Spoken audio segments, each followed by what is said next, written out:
Ready. This meeting is now called to order. Roll call, please. Mrs. Cons here. Mrs. Shandy here. Mr. Wilbur Here. Mrs. Yanez here. Mr. Salt Here. The Pledge of Allegiance this evening will be led by me. Pledge allegiance to the flag of the United States of America and to the republic for which it stands, one nation, under God, indivisible, with liberty and justice for all.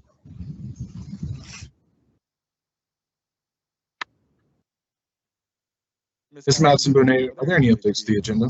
There were updates to the agenda. The board was notified of these.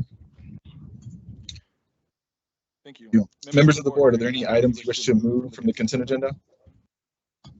Are there any discussion items to be added to the agenda? May we have a motion to approve the agenda? Second. Roll call, please. Mrs. Cons. Aye. Mrs. Shandy. Aye. Mr. Wilbur. Aye. Mrs. Yanez. Aye. Mr. Salt. Aye. Tonight's board quote is mine. It's from Benjamin Franklin. It says, "Tell me and I forget, teach me and I remember, involve me and I learn." So I thought that was a great quote as we're coming back. So, all right. Anybody have any more comments they'd like to share this evening? Ms. Collins.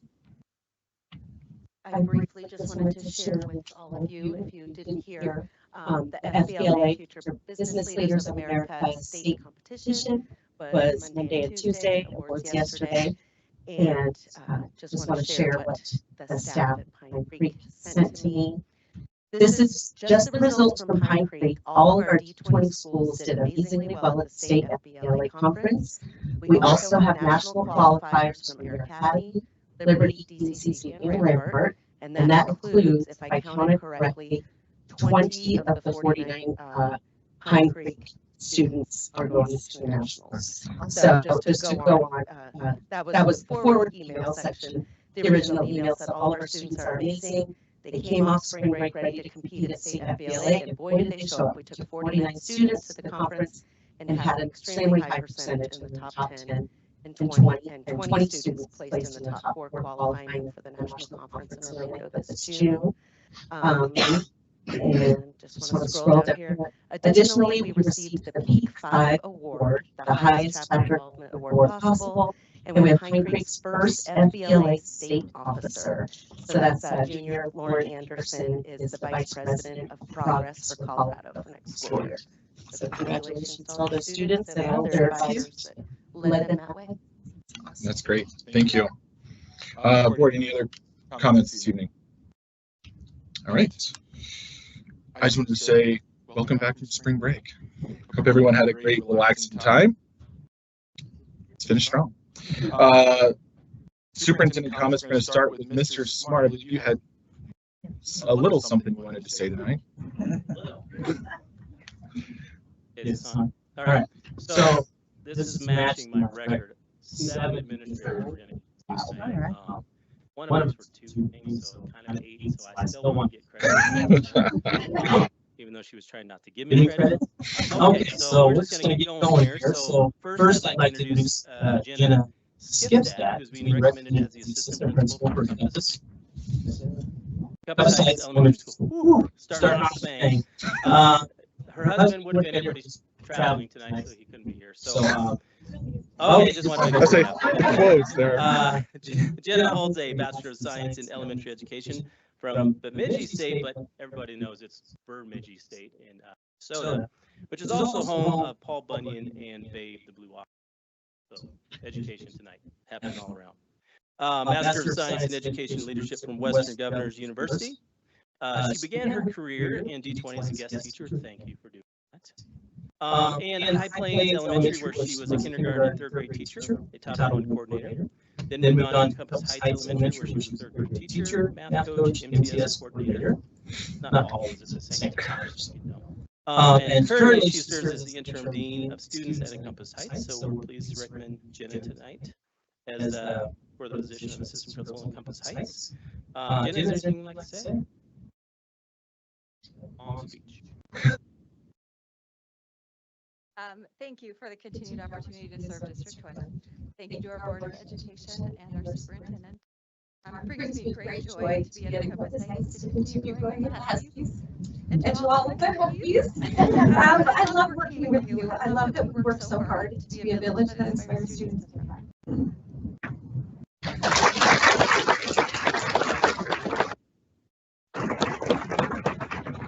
All right, next I would like to introduce Leanne Lawrence. Leanne Lawrence was also one of our cohort members a couple of years ago. And I'd like to recommend her for the assistant principal for Academy International Elementary. She is joined this evening by her husband, Robin, and her son, Landon, was going to come, but he said, I'm kind of too tired to come to that. And her son, Evan, is at baseball practice, because if he was at a game, she would have the app on right now watching Padres game. So Leanne holds a Bachelor's of Arts in French from Lewis and Clark College and a Master's of Education from Regis University. She began her career in Fountain Valley School as an assistant director of admissions.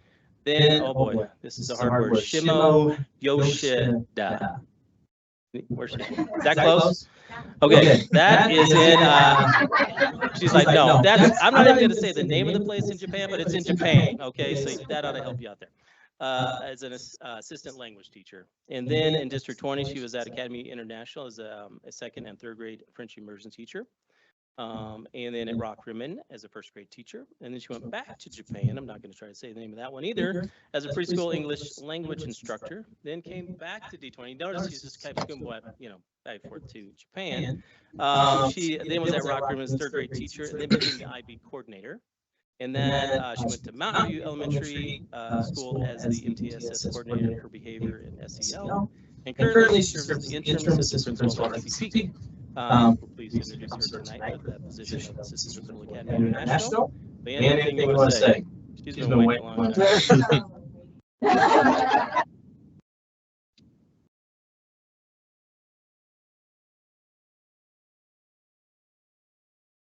feel like there's not a lot to say because Mr. Smart said so much, but I would first like to thank Laura McNally, the principal at Academy International. As Mr. Smart said, I started my career there 22 years ago, so it holds a very special place in my heart.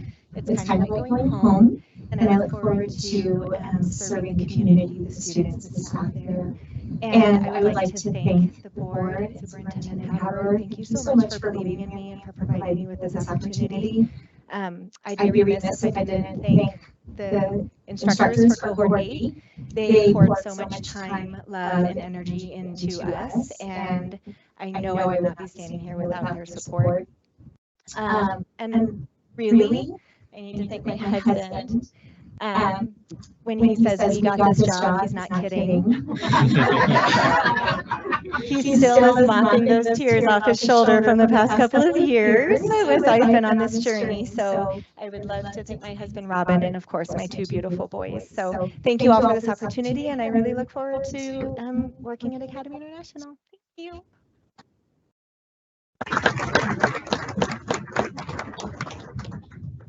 Okay, before I introduce this next one, it may get a little loud in the room because we have a few folks over here that are here to represent and encourage this individual. I'm pleased to introduce Coy Schatzer. You guys can go ahead and share. There you go. Who is recommended as the assistant principal for Foothills Elementary School. Go Falcons. Coy started his education. He got his Bachelor of Science in Business Administration from the University of Wyoming. Go Pokes. All right, and a Master's of Arts in Special Education from Regis University. He began his career in D20 after a historic career at Blockbuster. If you guys remember that store. Then he came to D20. So Foothills Elementary, SPED Para in CSD program, then an instructional para for reading, and then a SPED teacher in effective needs. And then at Discovery Canyon Campus Middle School as a dean of students. And he currently serves as the assistant principal at Eagle View Middle School. Coy, is there anything you'd like to say? Thank you.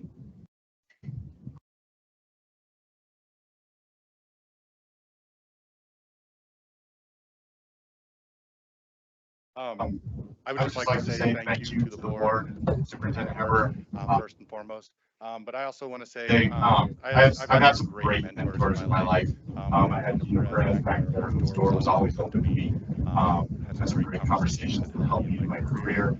Isaac would go to DCC. I also ran the Comfort previously at Foothills Elementary. And unfortunately, you know, at Eagle View, I love it there, and I'm sad to leave the community since I was an 8th grade graduate. But I have a quote that I live by. I'm a firm believer in luck. The harder you work, the more you have. And luck, be it, I get to return and work for an amazing leader who took over, Julie Pisano. And unfortunately, my personal family is not here. But as you can see, I'm lucky enough to get to return to my Foothills family. And if you ever want to feel welcome and loved, just look at this. So, really excited to get to work with you.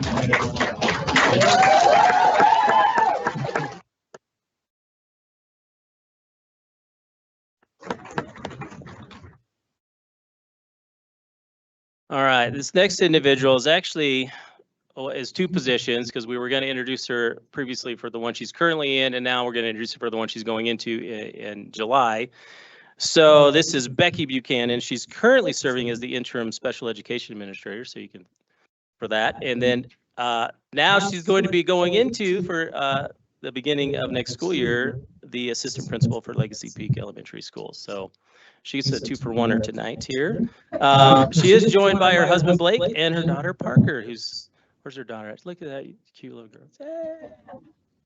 All right. Becky holds a Bachelor's of Arts in Spanish Language and Literature from the University of Colorado Boulder, a Master's of Arts in Early Childhood Special Education, ages 3 through 8, from George Washington University, and a Master's of Education in Education Leadership from George Mason University. She began her career in Fairfax County Public Schools as a kindergarten teacher, then a SPED teacher, MTSS team member, lead mentor, and administrative intern. So she was very busy while she was there. And then she came to D20, started an academy endeavor as a SPED lead teacher and a special education program facilitator. She's again currently serving as an interim SPED administrator, and we're pleased to recommend her for the assistant principal at Legacy Peak Elementary School. Anything you'd like to say?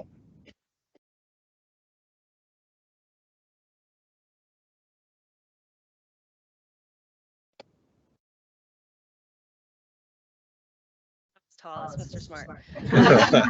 Thank you, Superintendent Haber, and thank you, Board of Education. To Dr. Lujan Lindsay and to Principal Paris, thank you for trusting me with these opportunities. To my mentors, Dr. Harris, Director Stewart, Principal Hansen, and Principal Korb, thank you for building my capacity and helping me become a leader and letting me take this opportunity tonight. My heart has always been called to education. Schools are always kind of where I felt like my second home is. So I'm thrilled to have the opportunity to connect further with our students in preschool, special education, and my Legacy Peak family that I'm excited to join. So as I embark on this journey, I would be remiss if I didn't thank my colleagues and friends, but most especially my family. So my husband Blake, my daughter Parker, and my son Tanner, who's at home. So I'm very excited for this journey, and thank you for entrusting me with this.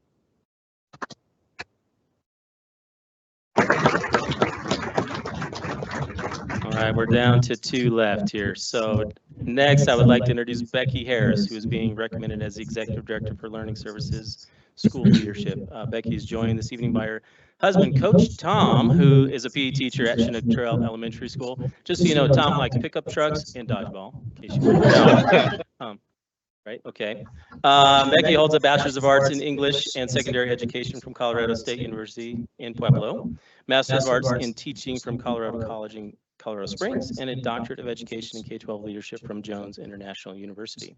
Becky began her educational career in District 3 as a high school English teacher, and then at Talbot Elementary School as assistant principal, and then Vettitucci Elementary as a principal, and then as a SPED administrator.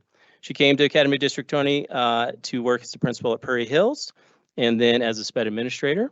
And she's currently serving as the director for curriculum and instruction in special education. We're just happy to introduce her tonight for the position of Executive Director for Learning Services. Becky, anything you'd like to say?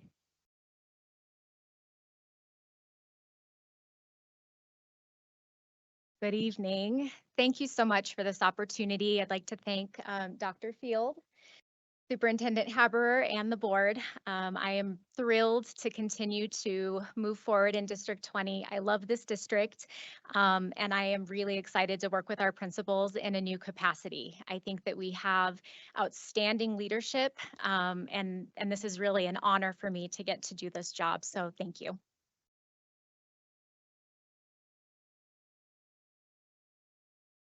You know what? I counted wrong. We actually have 2 more now, so sorry. Mr. Salt said I can only do 5, so anyways, but all right. So the next one is Tacey Killingsworth. I would like to introduce her tonight as a recommendation for the Executive Director of Learning Services School Leadership. Tacey is joined this evening by her husband, Dion. And I saw something, it was her birthday today. So happy birthday. I'm not sure if the age was right on the thing that was on her wall. It said 80. I don't think that's correct. But anyways, happy birthday.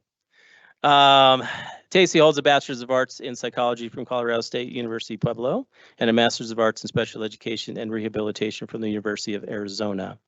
Tacey began her career in Arizona as an early childhood SPED teacher, then came to Falcon District 49 as a 3rd grade teacher, and then as assistant principal at Springs Ranch Elementary School, and then moved to Harrison District 2 to become a principal at Sand Creek Elementary School, and then to Douglas County for the Director of Elementary Education, and then worked at UCCS as an instructor and coordinator for P through 12 Principal Licensure Program, and she currently serves as a Director for Curriculum and Instruction. And so we're pleased to recommend Tacey tonight for the position of Executive Director for Learning Services. Anything you'd like to say, Tacey? Sure.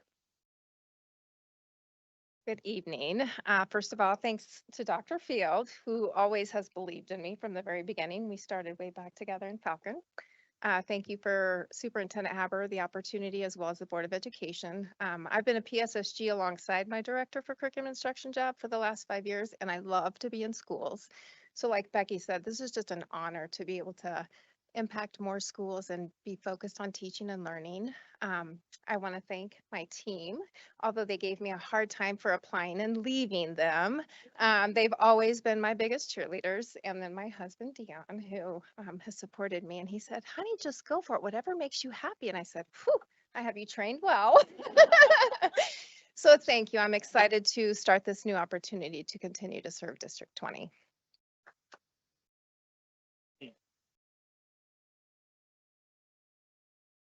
All right. The last one here is I'm going to introduce Mark Belcher, who is being recommended as the Chief Communication Officer. Mark holds a Bachelor's of Arts in Journalism and Mass Communication from St. Bonaventure University. Mark began his career at News 4 in Buffalo, New York, and he's also a Buffalo Bill fan for you guys. And as a digital department lead, and then also he worked in Denver 7 as an executive producer and for digital. You know, and he told me, he goes, when he saw me, he goes, you know, I think you have a face for radio. So I'm not sure what that meant, but it's okay. It's okay. I feel that's all right. He also went to the University of Colorado Springs for digital content, worked there for program director and interim director for communications. And he currently serves as a director of communications and public relations for Lewis Palmer School District. We're pleased to recommend him tonight for the position of Chief Communication Officer. Anything you'd like to say, Mark? Well, he should, he's in communication, so. If he has a face for radio, I have a face for radio and a voice for print. There's a reason I was never on air. So it's good. I just want to say thank you very much to Superintendent Haber, to our board, to our administration, members of the interview committee. Thank you for the trust that you're placing in me. I'm so looking forward. I'm energized. I'm excited by all that's ahead. As the proud parent of a soon-to-be, he's only 10 months old, but it's still soon to me. It goes way too quick.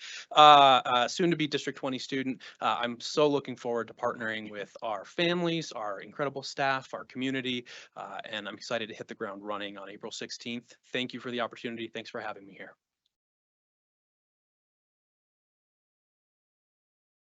All right, thank you. See you next time. Thank you, Mr. Smart. Ms. Haber. Yes, so our superintendent update. Great happens here in D20. I would like to have Shelley Kuzer please come to the podium. We are recognizing her. She was the CalA Award winner for the whole state of Colorado from CASE as the Chief Information Officer for the state. So the CalA Dan Moss Technology Leadership Award is officially the award. Was named in honor of Dr. Dan Mass, an influential and inspiring leader in the field of educational technology and known among school districts across all of Colorado. A dauntless advocate for ed tech, Dan worked tirelessly to advance education through the use of technology. Likewise, the contributions that you have made, Shelley, have just been incredible. The way you use technology. I've recently had a chance to see Shelley Kuzer in action as far as she just recently put together a rather large technology committee to look into what is the future of D20 for artificial intelligence and the use of ed tech. And she and Lori Hartman also did all of the stakeholder meetings this time around AI. And just incredible leadership, 22 years now, I think, here in D20. Yeah. So Shelley, a very well-deserved award. Is there anything you'd want to share? Well, thank you. Well, I have to say, I really am honored to receive this award because I knew Dan actually when I started in the district and I was new to education. Dan was a CIO for Littleton School District and he really was a great mentor. And so to receive this award really does mean a lot to me. And I have to say, I've been very fortunate in this district because I've had an opportunity to put in great programs. And with that, I mean, I couldn't do it. My team is the rock star and they're really the reason why they make me successful. So, and of course, I'd be remiss if I did not, mention my colleagues who really, they also support and really, the entire board and Ginger, I appreciate everything you do. So, and last but not least, my husband, he is the support and makes sure that I get where I'm going every day with a lunch. Awesome. So I really want to say thank you, everybody. Well, thank you. And Shelley, during the break, we want to get a good picture with you Okay. too. All right.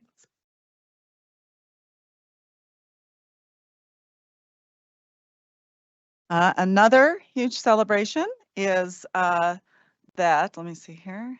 Oh, did I do it? There we go.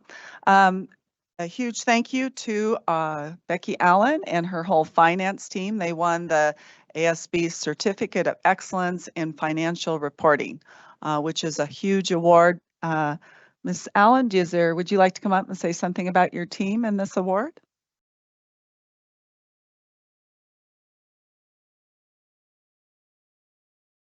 Congratulations, Shelley. That's very much appreciated. It fits you and everything that you do to contribute here. The faces that you see, I would say, look at all the faces but me up there, and that's really who owns this award. Kathy and Tony and her team work so hard every day. They have the highest standards of competence and work ethic. And they truly live every day that they are the stewards of the taxpayers' money. And so it's just my privilege that I get to work with them. So congratulations to that team and thank you for recognizing them. Absolutely. Thank you.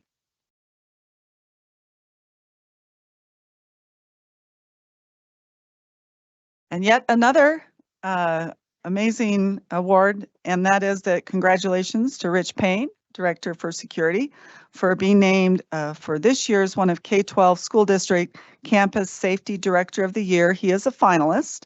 And then winners of the Director of the Student Award are going to be announced at the 2024 Campus Safety Conference in Atlanta, Georgia, July 8th through 10th. So congratulations, Rich, and we are all rooting for you for that award. Let's give him a hand.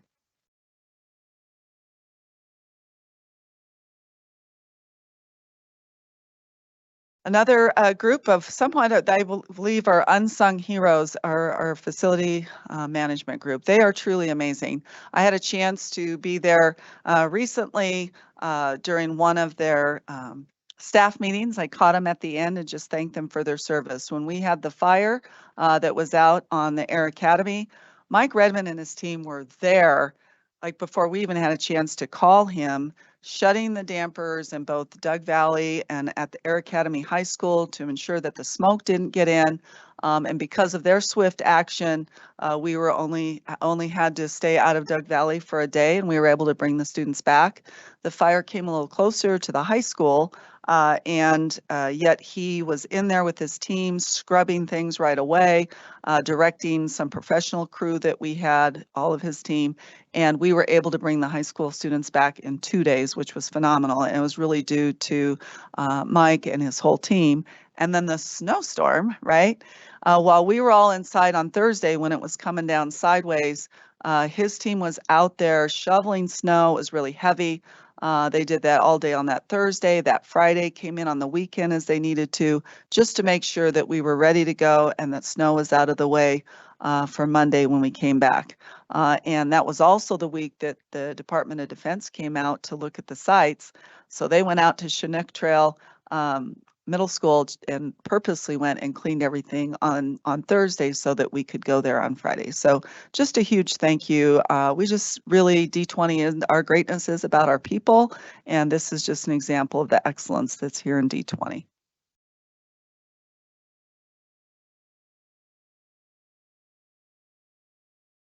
So we had a wonderful visit by the Department of Defense, the PISMIP, which is the name of the grant program, that they are offering to pay 80%, and the district pays 20% of either doing a remodel or a rebuild of Douglas Valley Elementary and Air Academy High School. It was a 3-day visit, which is huge because they don't normally come out 3 days. And they wanted to see both projects, and they were very impressed with what with the grant proposal, first of all, and thank you to Becky and Mike and Chris and her whole team, because they said that grant proposal was so good that's going to be used as an exemplar for other districts. So that was huge. We started at Encompass Elementary, since we wanted to see what were some of the standards that we have here in D20 around what new buildings should look like. And a huge thank you to Jenny Stirk for taking us around and showing us that beautiful building at Encompass Heights. And best of all, we got to be with kinder kids, and I think we went to a preschool classroom, so we appreciated that. And then we went over to Doug Valley Elementary School. And there's quite a contrast, obviously, between Encompass Heights Elementary, which is brand new, and then Douglas Valley. And I will have to say, I went to Douglas Valley one time, and Adrian's like, oh, let me show you something. And I think I counted at least 2 buckets that were collecting rain because it was coming through the roof. So definitely we need to do something as soon as possible to be able to give Douglas Valley and her students the kind of school that we need. And so that was really good for the team to see. And they are really on board with the PK8 model. As we did more research, we learned that there's a waiting list for the preschool that's there on campus, on the Air Academy campus. They're really excited. The DoD team was really excited about the possibility of having preschool students go to our PK8. So that would open up more opportunities for our military families to have their students in preschool. And then the 6-8 portion, it's not a middle school, it's a PK8, right? So we are going to add 2 to 3 sections of 6th, 7th, and 8th grade to the school, because what we know about our military families is they can often have to move around a lot. And to provide this option, especially if they have a 4th or 5th grade student and they get all nestled in there and feeling comfortable with being on the Air Force Academy campus, and then in 6th grade, for some of them, it's kind of hard to be able to get on a bus and have to ride 30 minutes to Eagleview, which is an amazing school. But for just to add some more stability and just another option for military families, they were very supportive and very excited about the PK8. So we got great feedback from them, and we, after looking at it and looking at infrastructure, the grant that we're putting in is for a rebuild, for a brand new school. The way that we have the campus, and I'm going to invite Dan and Adrian to come up and speak here in a minute, but we have room for the students to continue to be at Doug Valley while we would be building a new school because of the room that's there. So that is awesome. Then we also had a chance to go to Air Academy, and that is Liz Walhoff there in action. She's super excited about the career academies, especially the aviation pathway that we're putting in place there. We had a chance to visit with Allie Johnson, and she's amazing with her entrepreneurship career pathways. And the team was really excited about that opportunity when we look at it, putting together a new high school to include expanded space, not only for the career academies, but also speaking with Colonel Hubert and really providing a bigger space for the JROTC program. And so that was a great visit. They were excited about those opportunities. And then a thank you to Tom Andrews for coming in during a snow day on that Friday. He gave us a great tour of Chinook Trail Middle School, which was one of the newer buildings as well. And they were so impressed with the standards that we have here in our district for new buildings. And it gave them a good idea to see exactly what that looks like. And that was the whole group there on the left. And really, thank you, Director Shandy and Director Yanez. Really appreciated you guys. You guys hung in there for the whole day. We did all the presentations virtually, and it really meant a lot to have you guys there and to hear about the program. So thank you. Thank you to our business partners. We had Ann Caesar from UC Health and Lindsay Pack from InnovaFlex. I think that Seth Harvey from BlueStack would have been there, but he had something come up last minute. So we had business partners there who were right alongside us, talking about how excited they were about Air Academy and Doug Valley. And by having a PK8, the other thing we'd like to do is maybe move one of those white vans that we have and keep it up there on the campus so that our 8th grade students in particular, if they wanted to go kind of back and forth between the high school, maybe to access maybe higher level math classes or CTE opportunities, they would have the opportunity to do that. So we're very excited about this possibility. I will say that when they went through and they looked at the high school, they took us to the boiler and those places. I'm like, yeah, those look old, but they really are. And they knew a lot about the infrastructure. So basically the team said that they would have a real hard time supporting, and if we put it through, didn't think in the final end that they would be able to support a remodel for the Air Academy, but really we would need to do a brand new high school. So that's good news and that's exciting, right? Because I even think, and I'll have Dan and Adrian come up, I think there was enough space there where they could start building of the new high school and that, you know, the kids would still stay there at Air Academy while that was going on. The cost of a brand new high school is maybe anywhere between 175 and 180 to $200 million. And so that would mean that our 20% might be close to 40 million, a little bit higher than that. And so we will be having some further conversations around what could we do in partnering with our community to be able to raise those funds. They were very clear that this isn't something that we probably want to wait on too long. And because we also know with construction costs, the costs only escalate, right, every year that you wait. And so Becky and I have already been talking together. We met with people who do our financial advising yesterday and are really looking at a plan to be able to bring to you about what we think we could do to be able to raise those funds. And it's, you know, Dan, I know you've been waiting a long time for a brand new high school, and certainly the students there in Air Academy deserve that. So Adrian Murray, the principal at Doug Valley, and Dan Olson, would you guys like to come and just talk about the visit and what you're excited about?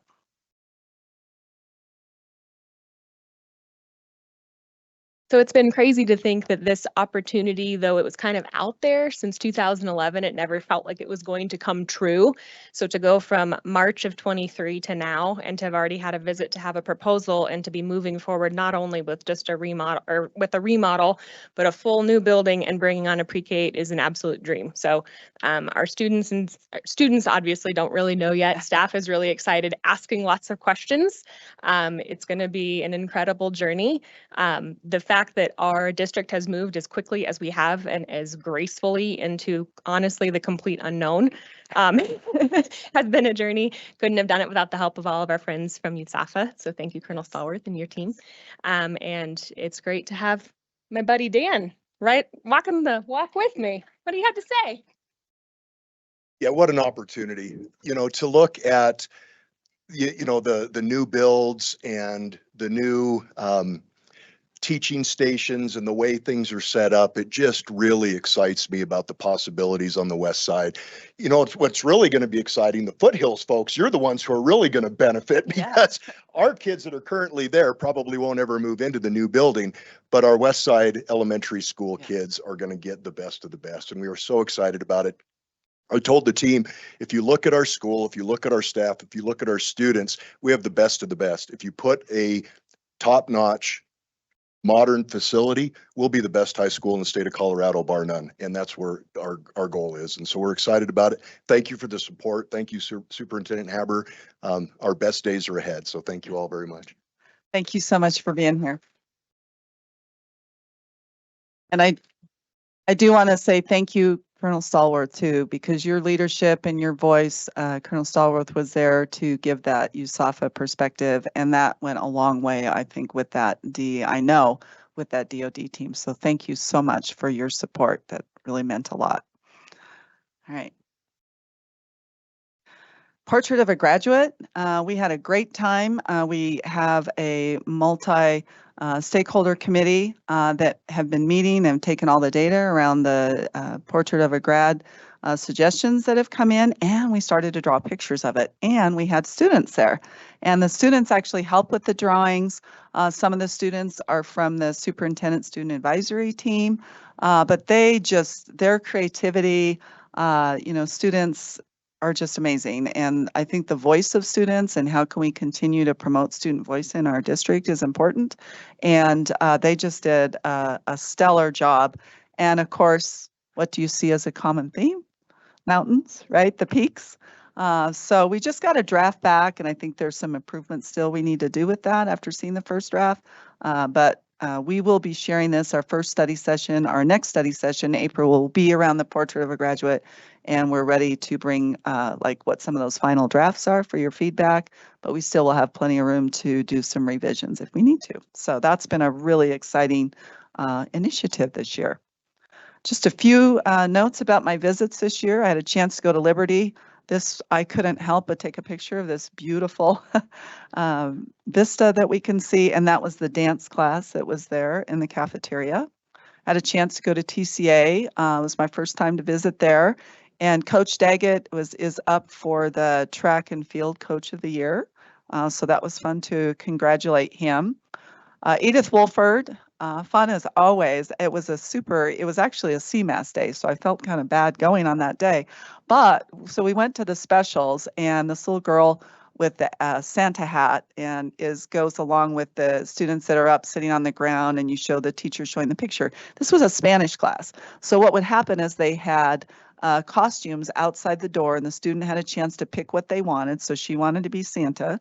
And she knocks on the door and they say, ¿Quién es? Who's it in Spanish? And she said, ho, ho, ho, Santa.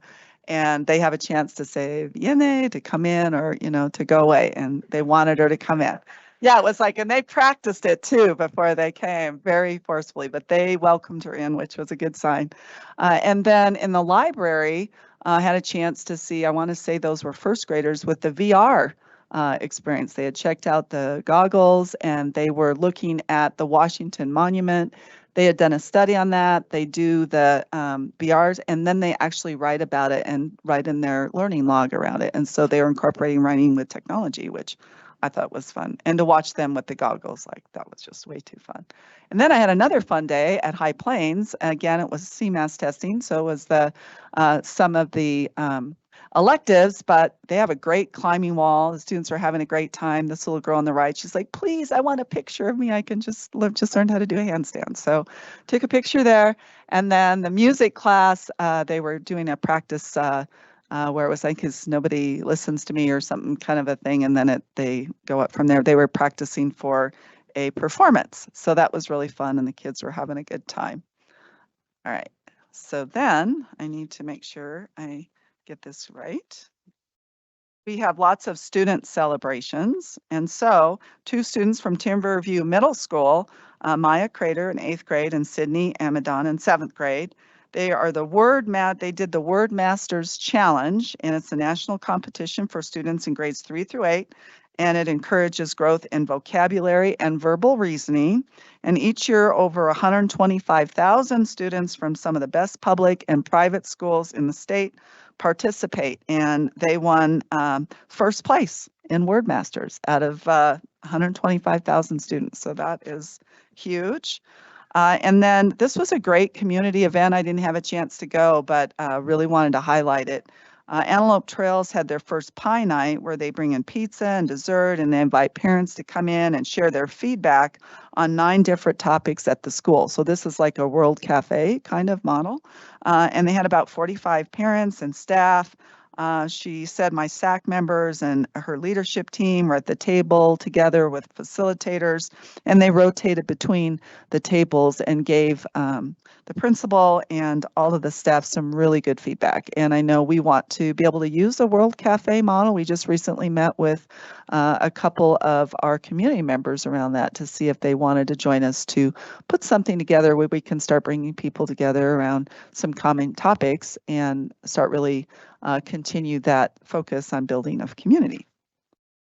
And then I went to Little Mermaid, which was phenomenal at Air Academy, especially the scenes with Ursula, the witch. I mean, it was all black light and creepy. It had the dry ice and all of that. It was really phenomenal, the play and the actors, and especially what the tech team did with the stage. So we had a career in tech education. A DCC high school student, Riley Gibson, passed his Part 107 exam, and he can now fly a drone commercially.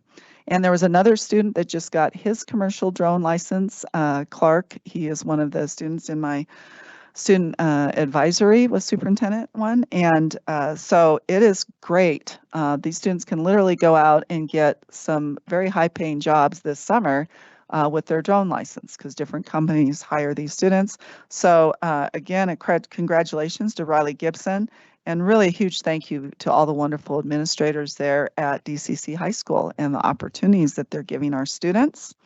And then congratulations to Special Olympics gold medalist Jackson Reed.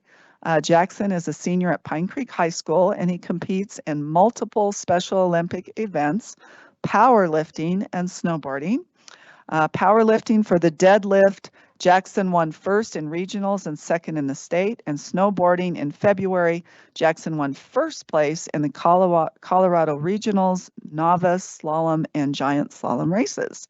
And in March, Jackson won first place in the state novice giants slalom. So huge thank you to him and congratulations. And then just today, Derek and I had a chance to be at Legacy Peak, and I was so impressed that even during CMAS, Amber and the whole team, 5th grade team, was there to support the mayor, and he just did a great job with 5th graders talking about Colorado Springs. And what did he say, Director Wilburn, the first time, like, how many people do you think are in Colorado Springs? And students said 500, and then later they were like, he told them how many, and then they're like, oh yeah. So it was super fun, and he just did a really good job with that. So now if we have a drum roll, yes, I'd like to bring Dr. Smith up to say what the last day of school will be, the grand announcement. And Jim, I know this is I think this is your last board meeting too. So thank you. This is my last board meeting. This is a famous way for you to end your career. I feel like the most popular guy in the room right now. All right, so I'm pleased to share the final days of school for the 23-24 school year.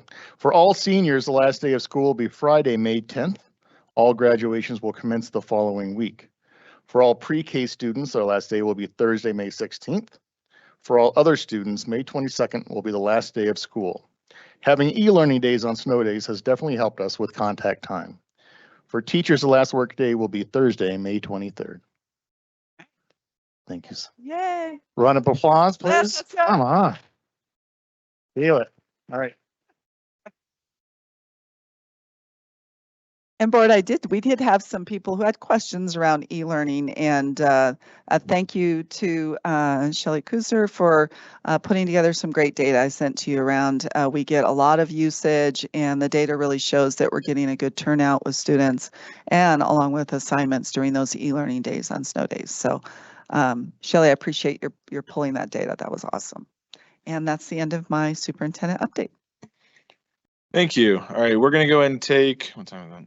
We'll call it a 10-minute break so we can congratulate all of our new folks and take a couple quick pictures with Becky and Shelley.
Motion to approve the consent agenda as posted.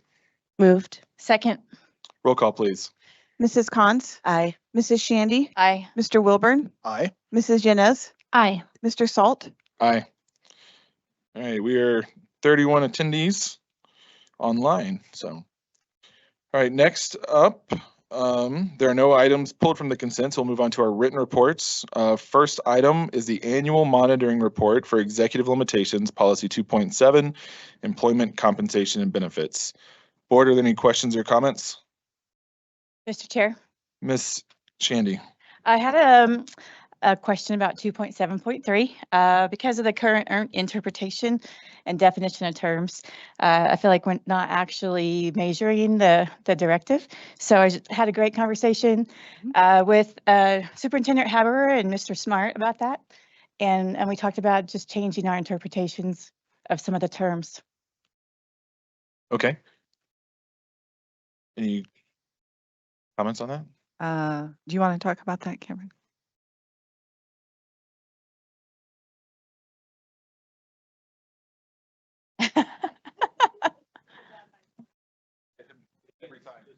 We can't hear. It's not Hey, whoa. Wow, that is loud. Okay, let me back up a little bit. Okay, so part of it is in the terminology that we have in the definitions is we talk about deviation, and when you look at what deviation means, it's actually different than what we're actually trying to achieve, which is being in a top quartile. And so we need to go back and relook at some of those to make those in a better alignment and better understanding, as well as probably look at some other sections of this EL to ensure that we're meeting the current needs of the market and in the situation that going on with staffing. So, but we're more than happy to put some recommendations together for you to review. Thank you. Any other comments or questions related to this report?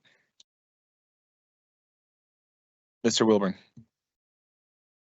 So Mr. Smart, the data reported shows that only 4.8% of applicants declined the job offer for reasons related to salary.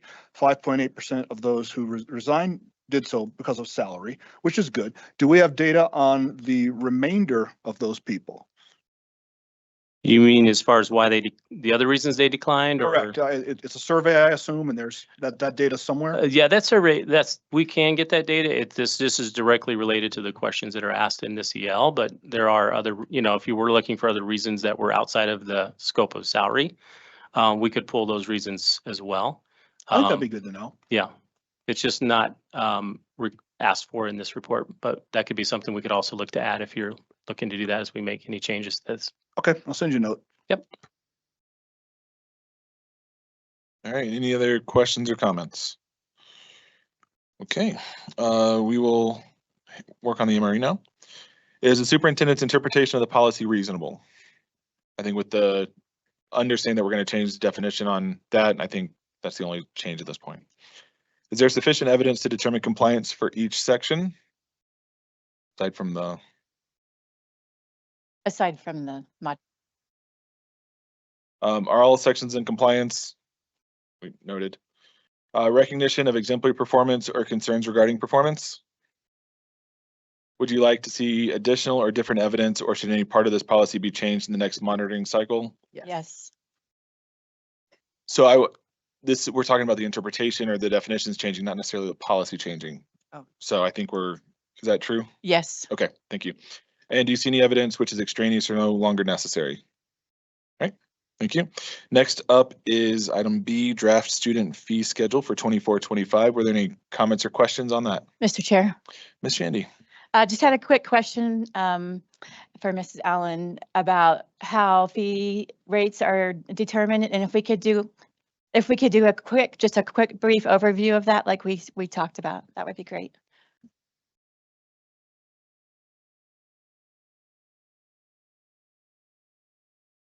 So each year, is this okay? All right. So each year we publish one fee schedule. and it is the one that the board approves. And within that year, for the upcoming year, so you'll approve a fee schedule now. So for next school year, these are the fees that are able to be levied and the max amount that a school may charge. And we only do this one time a year. So schools know for transparency and to meet the law that these are well published and in advance. So what happens about mid-year is I put a notice out to schools, departments, and to our administrators in our schools to say, would you please review the fee schedule and let me know of any changes? So we don't go through the fee schedule and just think, gosh, let's apply a 7% escalation, or this hasn't been touched for a few years. So it's all prompted by requests from those who are levying this fee. When they do that, they give me the reasoning behind it as well. I'll give you an example. In the fee schedule, you'll notice that there were an increase to hockey fees as an example. Ice time is extremely expensive, and in fact, that was one of the items that prompted some of the discussion around reducing the number of district teams.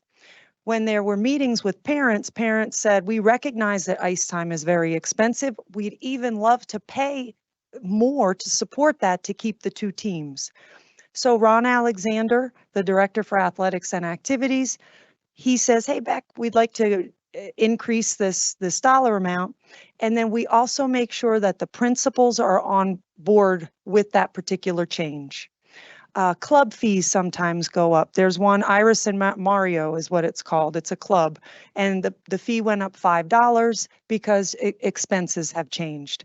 So that's why in some areas you see absolutely no changes. And in some, the rhyme or reason, one is $5, one might be a $200 increase because it's very situational to what that particular piece is. Thank you, Mrs. Allen. Thank you. Ms. Cons. Just a quick comment to our principals and staff, because I believe your report, the fee report stated that some of the fees can be reduced for kiddos on free and reduced lunch. Yes. And just want to keep plugging away that I believe most of our principals and front office staff in their emails to families Yes.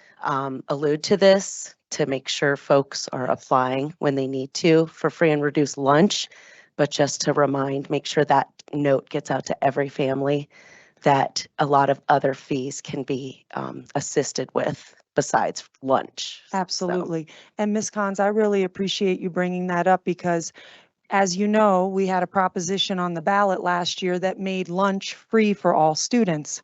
So some folks think, I don't need to fill the application out because it's called free and reduced lunch. That is simply the technical name for the application, but that is the gateway to support for other activities as well. So I appreciate that comment. The only other thing I would add to the variety of fees is when Ms. Killingsworth and her team come to present new course proposals, there are also fees associated with those, and those get incorporated in the schedule as well. Thank you. Board, any other questions or comments? Thank you, Ms. Allen. Next is the DAC report of school resource priorities for the school year 24-25. Board, were there any questions or comments? Mr. Chair. Ms. Yanez. I know we have Mrs. Stevens here. Yeah. I know you put a lot of work into this, and so we just wanted to ask, do you have like a top 5 kind of priority concern or that you want to share? Yes, thank you very much. So one of the things was that whole Title I funding, maintaining programming and staffing despite declining Title I dollars. That's a huge deal. That was mentioned many, many times by many different principals. And that free and reduced lunch education piece is a part of it because families don't know that that will cover fees. And so it's just really important that that message gets sent out. That helps take some of the pressure off of the principals as well and their money that they have for things. We also talked a lot about centralizing technology funding and providing uniform tools that maximize economy of scale, including tools related to literacy and math intervention. this came up many times in many different areas. So it's basically trying to centralize things in a meaningful way.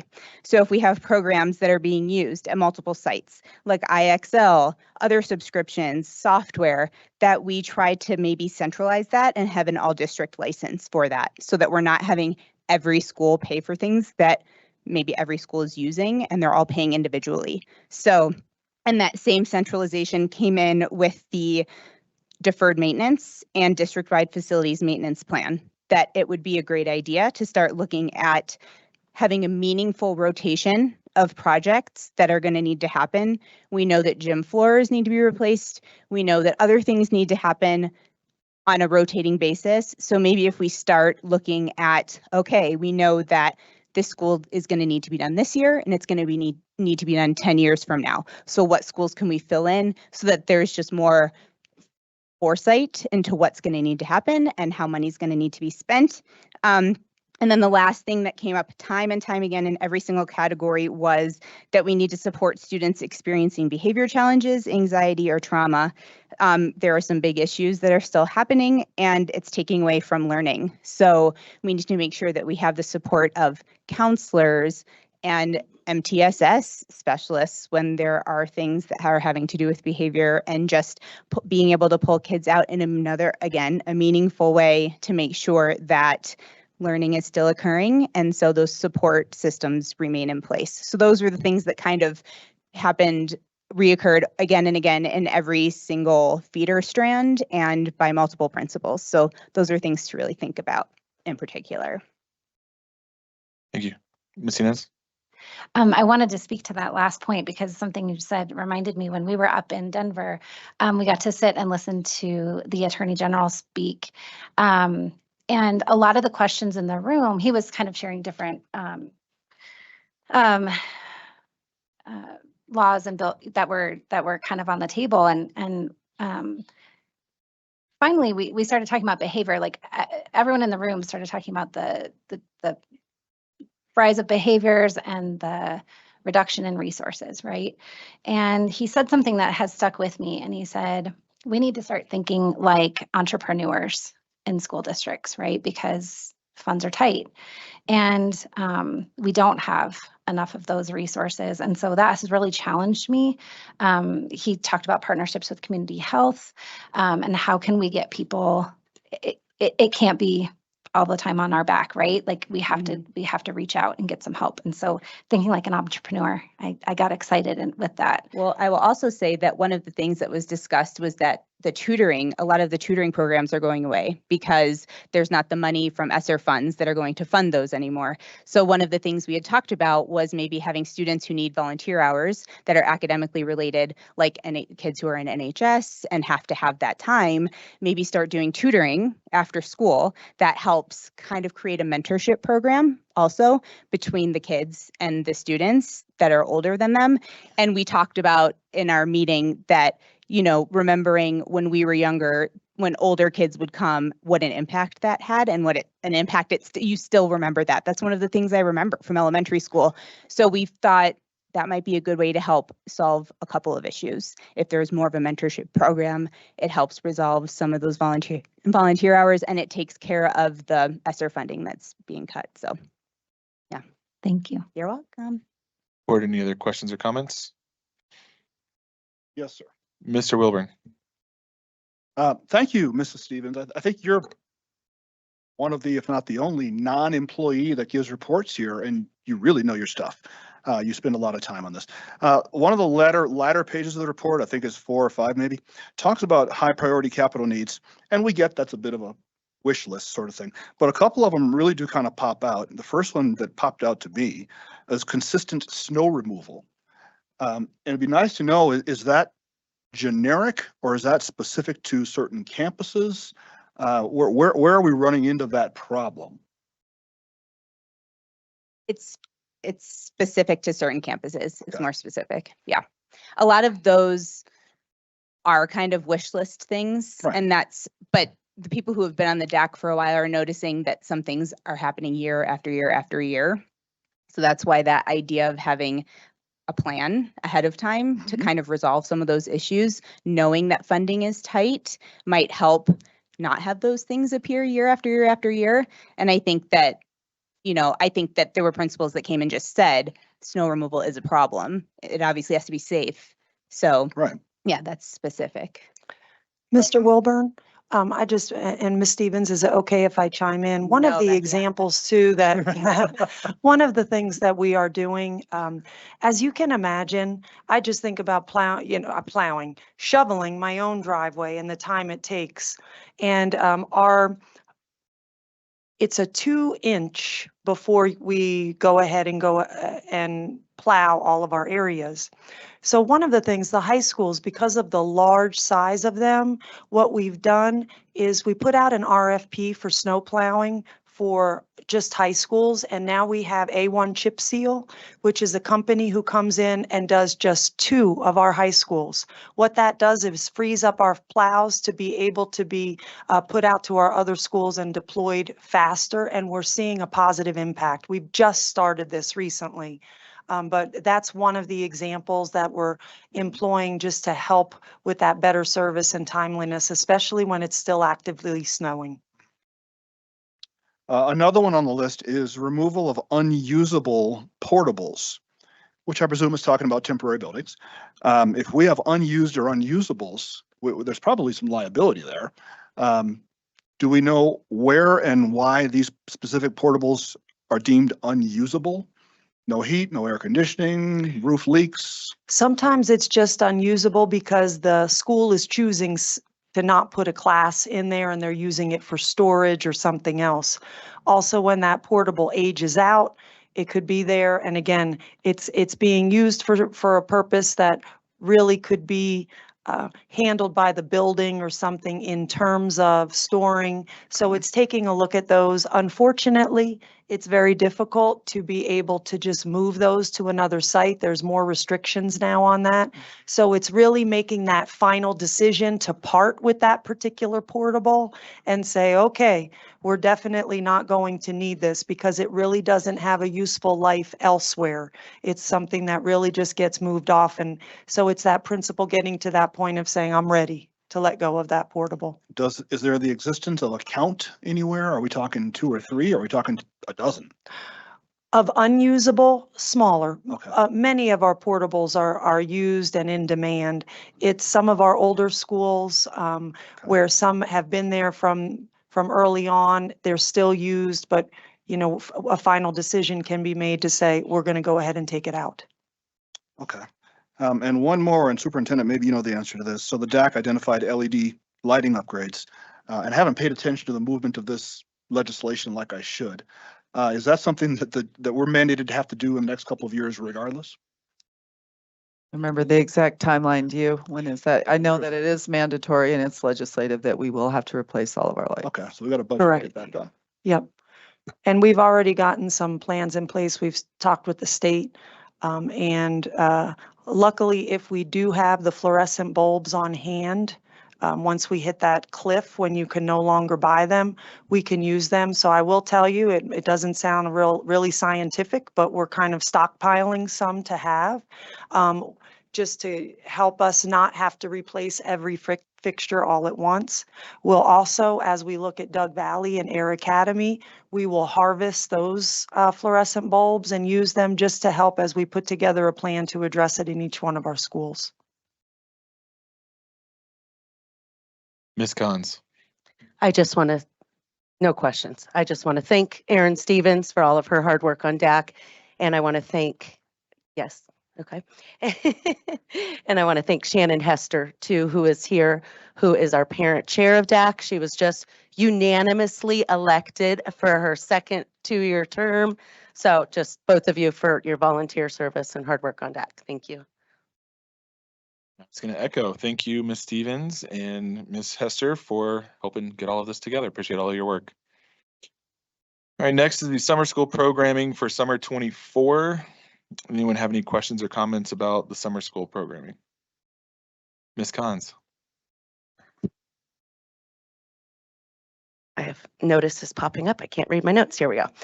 It's super exciting that we have so many more elementary school teachers and programs this summer. That was dramatic in the report. So thank you to all the teachers for signing up to teach this summer. As a parent with both kids who did this, highly recommend the middle school band camp. Like, shocking how after 2 weeks, how your kids come out of there just with so many skills. It's so exciting. So just want to promote that. I had one question. I don't know. Thanks, Maureen. And I don't even know. It's just a comment. I'm asking if there was a typo. So I'm sorry you're walking all the way up, but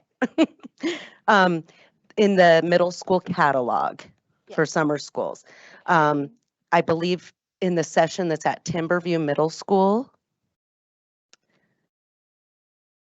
On the middle school catalog, and for the session that's at Timberview. Just my question was the fishing in the springs. Fishing in the Springs, yes.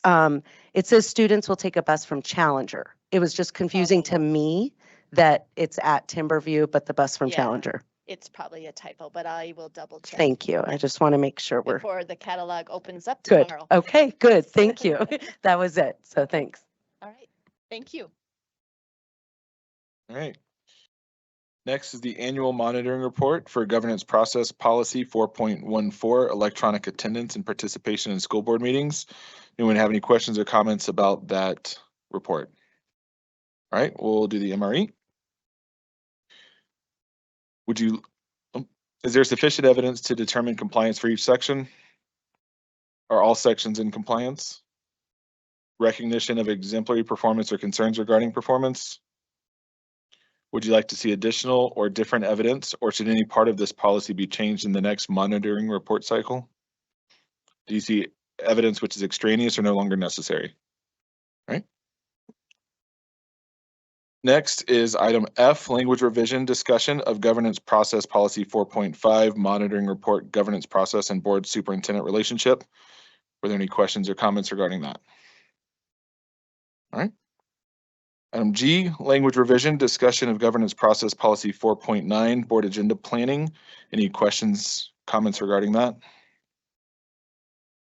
All right. Board of Education meeting schedule for the 24-25 school year. Were there any questions or comments regarding that? So the only thing I was going to mention was we got an email from the community mentioning that we had a couple meetings that were overlapping parent-teacher conferences. And so I'm just going to ask if we can take a look into that before we approve the schedule. Yes, so we can bring that schedule back to you next time on the 18th, and we can just make sure that that isn't happening. Thank you. All right. Next up, the moment Kyle's been waiting for. Presentations. We have the Aspen Valley campus big picture learning update. Superintendent Haber. Yes, would Principal Kyle Chamberlain come to the podium? And thank you, Dr. Smith. I know you've been working really. I'm super excited about this. When I got here, talked with Dr. Smith and Kyle Chamberlain, and they were really looking for like a framework to put in place to support the amazing work that's going on at Aspen Valley. I had a chance to experience the Big Picture program in my last district, and we were working with one of our innovative schools to put that in place, and was so impressed with the experiential learning piece, the partnership with the community. So I had a chance to meet with Principal Chamberlain when I first got here and just kind of bounced the idea off him, and he looked into it and then just ran with the ball. So I'm super excited for you, Principal Chamberlain. He did tell me that this was a 2-hour presentation. 2 hours. So. He forgot the popcorn, so I told him he had to keep it at 20 minutes. So it'll be less than 20 minutes. But yes, thank you to Mrs. Haber. It was I'm a first-year principal at Aspen Valley. For those of you who don't know a lot about Aspen Valley, we're a little alternative school. We serve about 150 students right down the hill, halfway down Chapel Hills Drive. We serve 8th through 12th grade students. Class size is less than 15. About 40% of our students are on some sort of a plan, a 504 gifted and talented IEP. We also serve the 22 students who are expelled from their what we call the big school.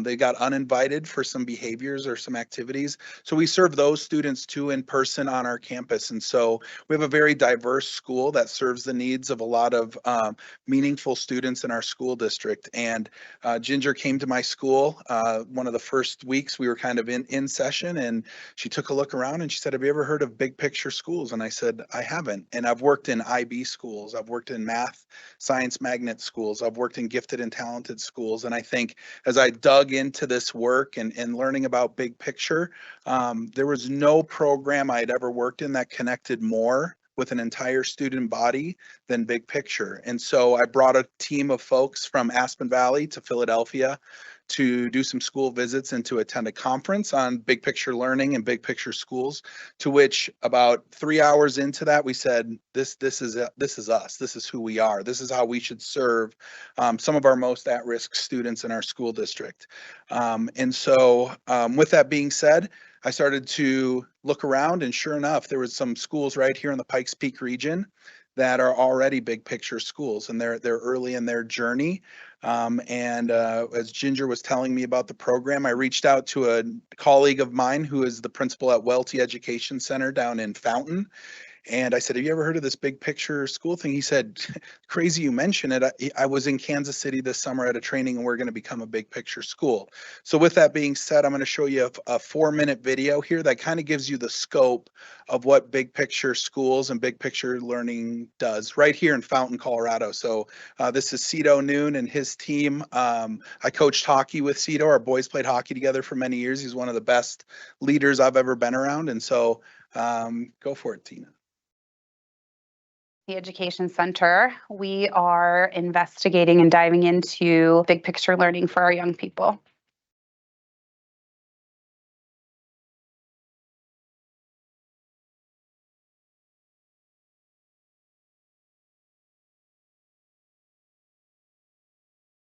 We are really now implementing a structure that is truly alternative. It's really just allowing young people an opportunity to learn about things that they want to learn about, things that they're interested in, their passions. Also, it's about sort of breaking the mold of learning has to happen in a building, because it doesn't. We want them to be exposed to things that maybe they wouldn't be if they were in a traditional setting, or their parents can't transport them. It's just providing young people an opportunity to see truly what the world is outside of these 4 walls and maybe outside of our small community. So implementation year for us started with a new schedule. So we have a semi-traditional schedule, Monday, Wednesday, Friday, and then Tuesday, Thursday has 2 large advisory blocks. And in those advisories, students do everything from team building to culture building in our school, to then exploring who they are. And that's a concept within Big Picture that students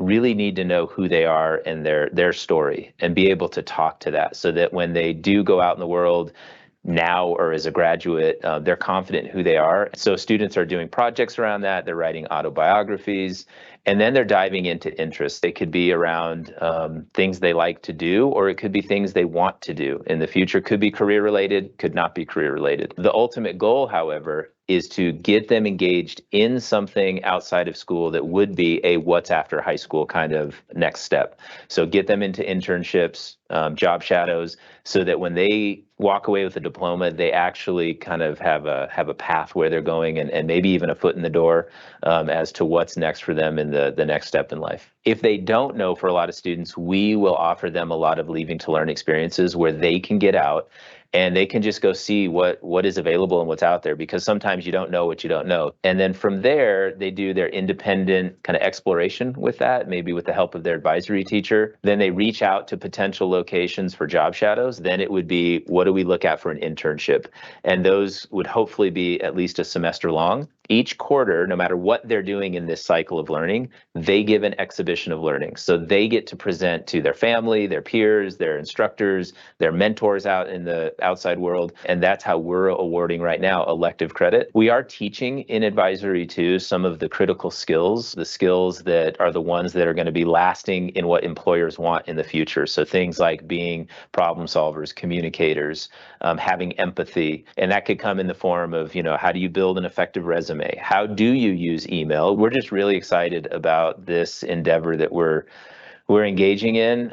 It's really fun to see students light up, and family members too. We've heard from a lot that A lot of people say, where was this when I was a student? If we can bring anyone from the outside in or get students out to them, that's what we're trying to do. So if we could have folks come in, and if they want to do a 2 to 4 to 8 week mini unit here, like come in every Tuesday, Thursday in the afternoon for an hour each time, maybe lead some yoga or show how to build a bench, or I mean, whatever the skill may be, we certainly invite that. And then if anybody has any space and interest in having students come to them for whatever purpose, to job shadow, to internship, we'd love for them to reach out to us here at Welty. So that's just a quick overview really of what big picture looks like in this particular school. And it's pretty translatable in a lot of other campuses. I think, you know, from my standpoint as a leader, I think it really connects to really the quote that President Salt brought to us today from Benjamin Franklin that says, "Tell me and I forget, teach me and I remember, involve me and I learn." And I think about our opportunity to build community partnerships. There's a huge need for employers in the Pikes Peak regions to start to build workforces that are engaged in real world work. And I can tell you as the principal of students who primarily have a disengagement with education, like there's a lot of kind of like trying to figure out the why do we have to learn all of this stuff? What I found is as we've started to get into this work and we've started to connect some kids with internship opportunities, is they come back from those and now they get it. They're like, it turns out that after going down to Phil Long Ford and meeting with those guys, like this, all this stuff matters. And now they're engaged in school. Now they want to graduate and they found this other gear for success. And so right now we are really in this kind of exploration stage of whether or not this is the right fit, the perfect fit, and whether or not the investment should be made for Aspen Valley students. So if you have any questions, you may certainly go for it. Miss Inez. I think I have some comments. I saw so many things in there. I mean, this is like PBL with community experts coming in. There's CTE elements to this with the internships. I heard a little IB in there with exhibition for parents and students, reminds me of 5th grade. Tell me, how do you do grading through this? Yeah. So is it a competency-based program? No, and I mean, some schools do offer a competency based. Some schools are centers and not high schools, meaning they don't have to live to an SPF or student achievement. We're still a high school that believes in student achievement. We are still there to serve students and to give them the best quality education that we do in all of our Academy School District 20 schools. But I think for us, as Cito mentioned in this presentation, he said, you know, Monday, Wednesday, Friday are still real school essentially. Just to kind of break it down in that. We still go to math, we still go to social studies, we still do science, we still do all of those core classes that we need to do. Where we can kind of get creative is really around the elective credit.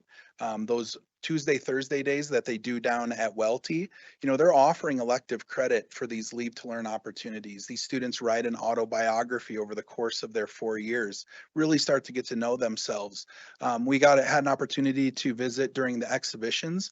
There was a student who, while writing their autobiography, realized they had some Native American background in their family. And so they started to dig into Native American cooking and learning about their culture through food, and then served us food that was connected to their culture. Another student was talking about how they're really into photography and shared about how their interest in photography led them to an internship with the district's media specialist, who then in turn got them a real camera. And now they're just super engaged in learning. So we will still operate as a regular high school where high performance is expected. But I think for us is really looking at how do we engage these students at a different level. You have a unique community and this is a unique opportunity. And I think it sounds so exciting and I want to get over there and see it. Any other comments, board? Well, Mr. Chamberlain, I appreciate everything that you're doing over there at Aspen Valley. I know that you're going to make the right decision here. You've made we've had several conversations about some of the unique changes you're making, some, you know, really pushing the students. And I think you're doing a phenomenal job. So I appreciate your work over there. Thank you. Thank you all. All right, thanks. All right. Next is the annual monitoring report for ENDS 1.2 character. Superintendent Haber. Yes, and Dr. Jim Smith. Thank you. Nice job, Kyle. You know, like 14 years ago, I hired Kyle as a dean of students at Eagle View Middle School. So we've been together for a long time. I've regretted it many times, but good work. All right, good evening. I know you've had a chance to review the full ENDS 1.2 report, including the updated character audit that we started doing last year. Tonight, I'm going to share just some high-level findings from the ENDS 1.2 report. For compliance with E1.2, what that you saw in the report, all students will develop the qualities of character necessary to be exemplary citizens and positive contributors to society. And a minimum of 70% is the threshold on that. Now, I know as a board, you've talked about 70% being, is it too low? Is it something that we should look at advancing? That's just a conversation that's been going on for a while, and I'd encourage you to think about that moving forward. So as you're aware, we've used the character survey as a way of kind of showing compliance with E1.2 character. That data we farm and analyze with Hanover Research, and have done that for a number of years. Additionally, in the past, and hopefully you saw this in the packet, I have some narratives that we collect for each of the character traits. Those are my favorites, by the way, and the stories are specific to individual schools, but they represent the many exceptional things that are happening across the district. There were stories of courage and persistence, humility and excellence, affirming that we have outstanding students and exceptional staff and families who are tremendous partners. But while doing this work, we always start with our global end statement. All students will have the knowledge, skills, and character necessary for successful transition to the next level, and upon graduation, will be fully prepared for success, much like what Kyle was just talking about. So who takes the survey? All students in grades 4 through 12, all staff and all parents are invited to take the survey, and the questions are set on a 5-point Likert scale.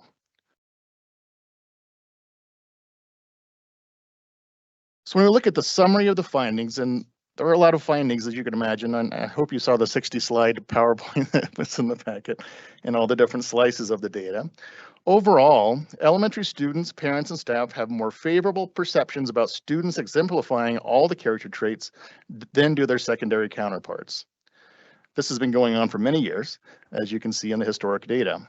Both middle school and high school students' results are consistently similar, less optimistic than their elementary counterparts, with high school often being the lowest. This year's results overall represent perceptions of character across all groups, with many remaining relatively the same from last year to this year. Again, very consistent year after year. Parents and students have more positive perceptions than staff when it comes to perseverance, responsibility, respect, honesty, and compassion. This is kind of a combined view of different pieces of data, but around 85% students, parents, staff, and students in 2023 agree that students are active, thoughtful, engaged participants in their community and are helpful to others even when there's no adult around, or if the students are not their friends, and are willing to try new things even if they fail. Responses indicate opportunity in creating an academic climate that encourages students to take risk, to do their best, and to prioritize learning over achievement. When I thought about this in a different way, in other words, helping students to focus on their learning and trying new things, and not just focusing on grades or test scores, is critically important. Staff perception of character have consistently been less positive than students and parents' perceptions, but the difference was even more evident in 2023. This was most noticeable in the areas of respect, excellence, honesty, and integrity. So what are we thinking about for the future of E1.2 character? I do believe we're at a place in time where it does make sense to think about other data that is related to character and to ponder whether using a survey is the best approach for collecting data about character. This data, future data, might include volunteerism hours, attendance and truancy data, extracurricular participation, the percentage of students on track to graduate, among others. And I think you'll all also note that there's an alignment between this kind of data collection and the targets and metrics that are in our strategic plan. So as we work toward the final draft, I think we'll also need to think about the role of the portrait of a graduate in developing character and character education programs in E20. So that's kind of a high-level summary of all of that was on the packet. What questions do you have for me? Board? Ms. Yanez. That was one of the areas that I noticed for the 2023 data was the variance in the parent and student opinion versus staff. What do you think? Yeah, my thinking on this is if you think about how many students staff members come in contact with every day versus how many students a parent comes in contact with, or how many students a student comes in contact with. So I think the perception of character and character development is based on how many students are you perceiving every day. And teachers are seeing students in the classroom, in the hallway, in the lunchroom, and they're seeing hundreds, if not thousands, depending on the school each day, and kind of making that perception based on those interactions versus a parent who's going to have their student, maybe their student's friends, and to make their perception or build their perception off of. Thank you. Ms. Collins. I just have a few general comments specific to our audit that you guys have been putting together for us the last couple years. Instilling and cultivating the character and IB traits is vastly different than social emotional learning. So I commend the schools that focus on a particular trait each day or month, which I've stated before, the elementary schools tend to do more. I think that is partially why those percentages are higher in the elementary school, because it's focused on more. So I commend the schools that are recognizing student achievement in those character areas. Growing character through academic pursuits is not the same as recognizing and regulating emotions.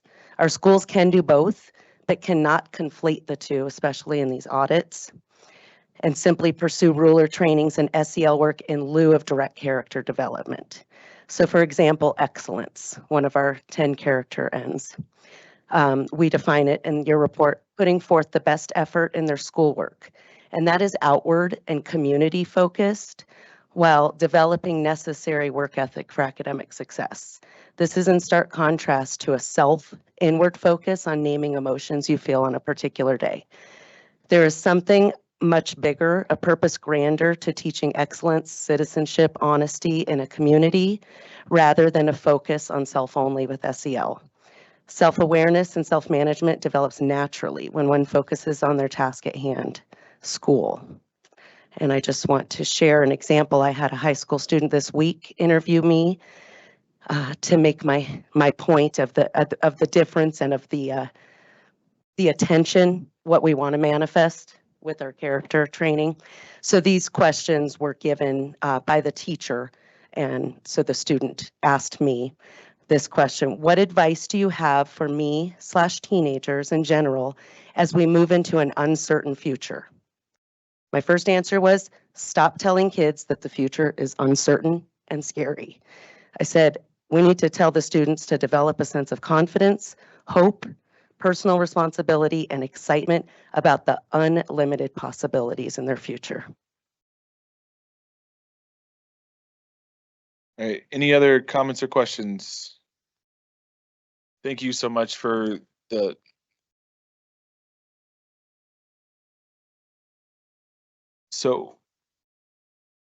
thank you. I appreciate the results here and what's going on. I really appreciate looking at beyond the survey data. I know that's been a conversation we've had for several years, so I'm really excited to see that's progressing, and I like the way that this kind of aligns with the role of the Portrait of the Graduate, the strategic plan that we have, and so we're kind of moving in the same direction in all of our efforts. So I appreciate that. Absolutely. Thank you. Thank you. I'm going to make a reminder that we are not making claps or shouts or yahoos during the meeting, and especially during the public comment section. That continues. We will ask to clear the room. So next up, we have the MRE. Is the superintendent's interpretation of the policy reasonable? Is there sufficient evidence to determine compliance for each section? Are all sections in compliance? Recognition of exemplary performance or concerns regarding performance? Would you like to see additional or different evidence, or should any part of this policy be changed in the next monitoring cycle?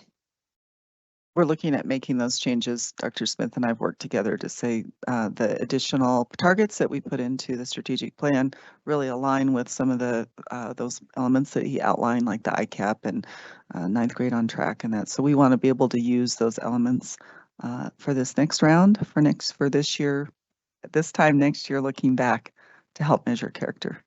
And Mr. Salt, also, just as a suggestion for future evidence, for the schools to be intentional about addressing how they're instilling the character ends instead of anything else, any other programs.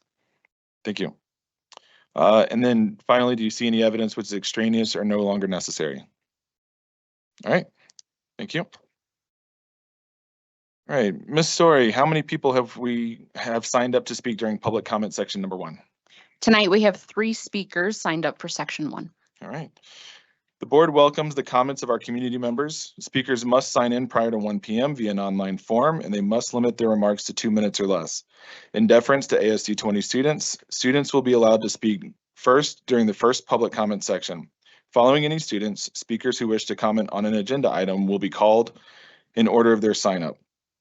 We greatly value all comments from the public, but in order to adhere to board policy and accomplish the work already on the agenda, the board will not be responding at the meeting.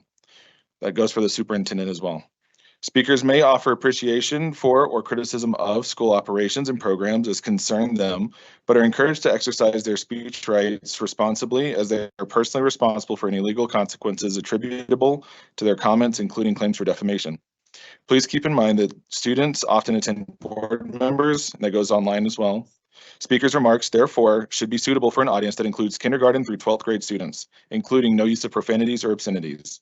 Comments concerning personnel matters should be directed to the superintendent or board president in writing with your signature. Supplemental written materials can be given to the security guards, and they will be delivered to the board secretary. The board president will recognize each speaker, and consistent with GP 4.4, comments will be curtailed if remarks or behavior becomes inappropriate. The board president may interrupt, warn, or terminate a speaker's statement that is unrelated to the business of the school district, inappropriate for K-12 students, or disruptive to an orderly, civil, and productive meeting. Again, that goes for clapping and shouting as well. Thank you for your cooperation. Ms. Story. We're going to do this baseball style, so I'll name our first 3 speakers. Speaker number 1 is Jenny Diedrich, and then right after her is Maria Bergman, and then Catherine Chukas. Ms. Diedrich? Okay, moving right along. Maria Bergman? Catherine Chukas?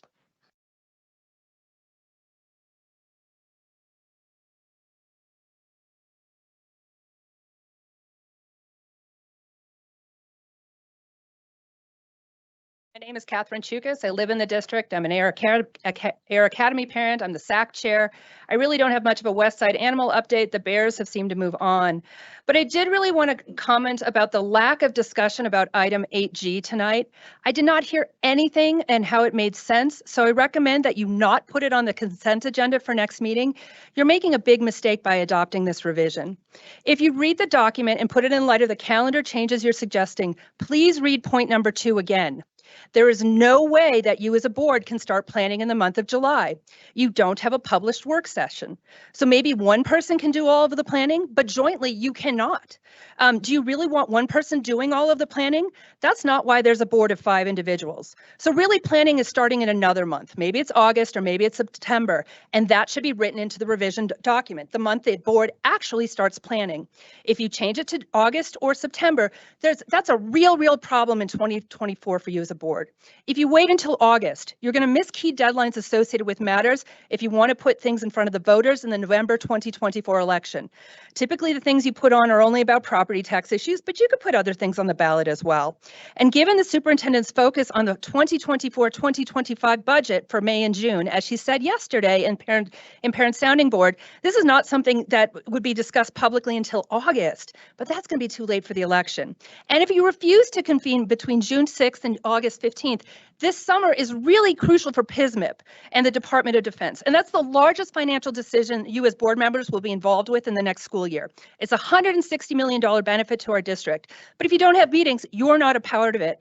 I wish I could have been here during the superintendent's comments. I was told that it wasn't really for the public, and that's a shame because I'm an Air Academy parent. You guys are learning a little bit about PISMIP. We're all going to start learning more about it. As a lowly community member, I will start convening people about this too. It's going to be a disgrace if you're not involved with these decisions. Thank you.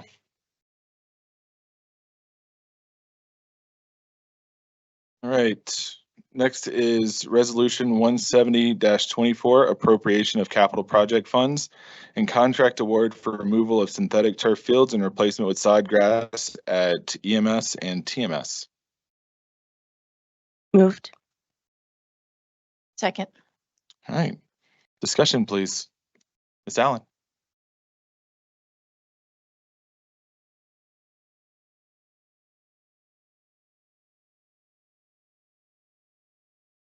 Good evening again. Thank you for giving me some time to talk about this topic. Please know I received some questions about it, so I'm going to do my best to also integrate the answers to those, but I'm happy to take any questions that I don't hit at the end or at any time. So at the middle school level in District 20, 2 of our schools have turf fields, Timberview and Eagleview. They were installed back in 2010 and 2011. The rest of our middle schools just have grass fields, including Chinook Trail Middle School, which was just opened in 2019.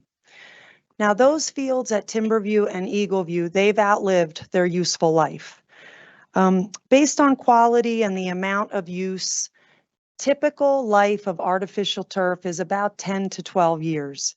Like carpeting, turf, you can kind of get cheap carpeting, right? No offense out there, but sometimes the terminology is builder grade. I don't know why that shouldn't be a low grade, but it's thin versus middle of the way versus really nice. Artificial turf is the same thing. It has a range of costs. The better it is, the longer it lasts. So as we looked at the fact that these 2 fields are ready for replacement, there was a lot of discussion and looking at pros and cons as to whether to have artificial turf or to replace it with sod grass and have natural grass. The decision was to go with the natural grass for 2 reasons. The first was to simply have the same phenomenon at all of our middle schools. The others all have grass fields, so to have something commensurate with Eagleview and Timberview. The other critical factor was the cost. So I want to just give an example in some concrete numbers to just wrap our heads around what artificial turf cost investment would look like. So the most recent turf fields that we replaced at the high school level were in 2020, and it was about $875,000 per field for the turf.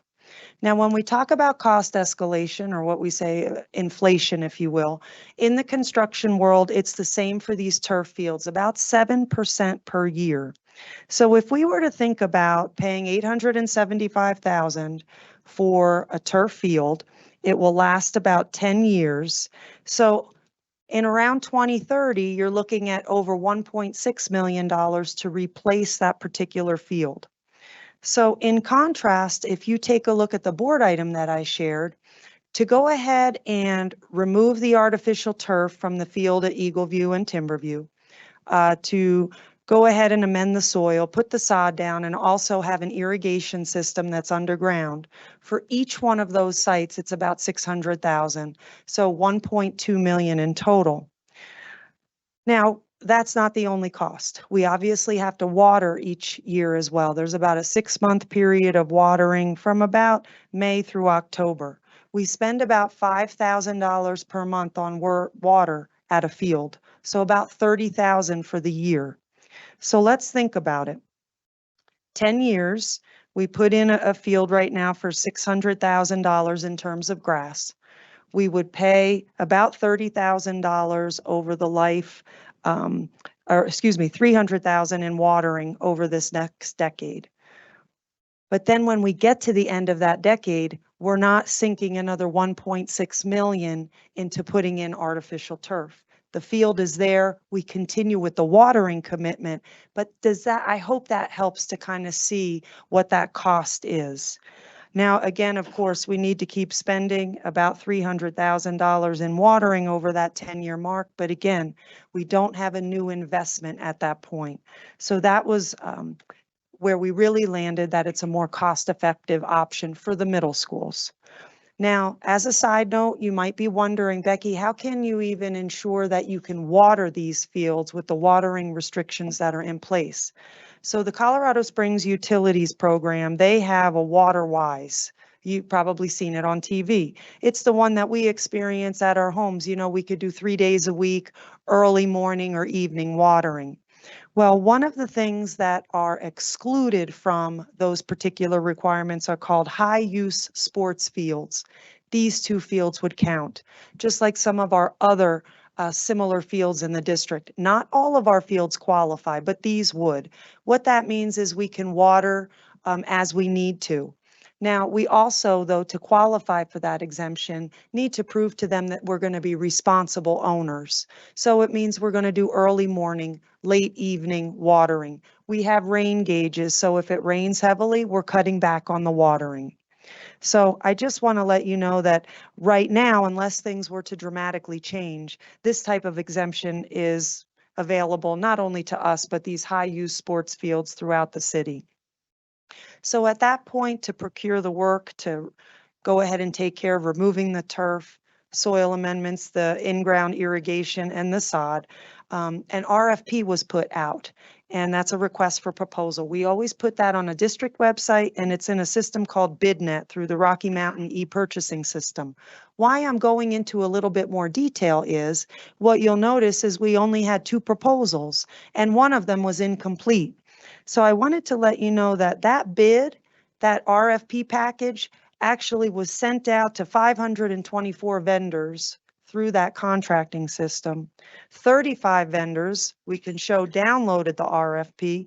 We had 9 show up at the job walk where we walk the site and they get to see it. Only 2 people put the bids in, 2 companies, and 1 only put in a bid for the sod. And they said, we only do sod, but we needed the whole package. So we still had an evaluation team look, and Timberline was selected as the best value proposal. So what you have before you this evening, the way it works, as you know, any contract that's over $1 million, I do not have the authority, nor does our superintendent, to approve that. That's why any contracts over $1 million come to you for approval. So this one is in a not to exceed amount of 1.2 million. If you were to approve it, it does 2 things. It, 1, appropriates the $1.2 million in our capital projects fund.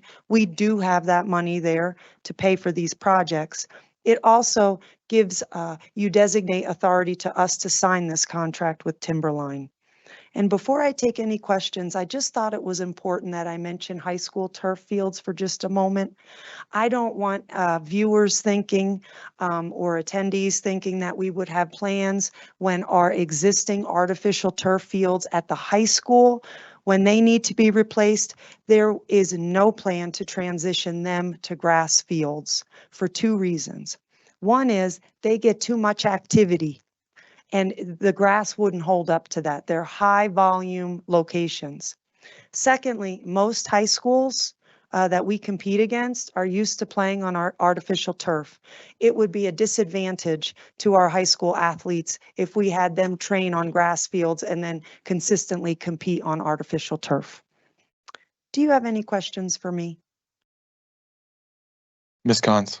Just one I thought of, Miss Allen, with the sprinkler systems. Yes. Is there no existing infrastructure left from sod? There was not. And I will tell you, I had my fingers crossed when we were talking about it, hoping that an irrigation system was in play, but they were not.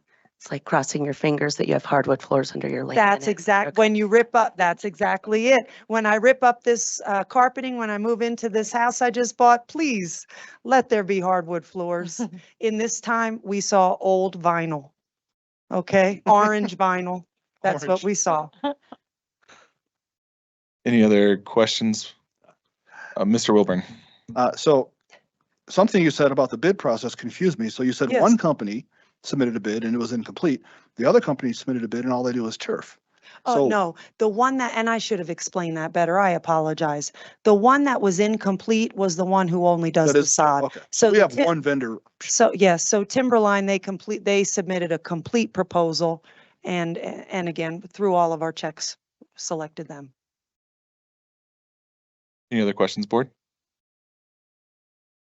Okay, thank you, Ms. Allen. Thank you. Roll call, please. Mrs. Cons, Aye. Mrs. Shandy, Aye. Mr. Wilburn, Aye. Mrs. Yanez, Aye. Mr. Salt. Aye. All right, next is resolution 17124. I need a resolution that the Board of Education for Academy District 20 does not accept the reconsideration of the book This One Summer in the Challenger Middle School Library and will not hear the appeal. Moved. Second. Discussion, please.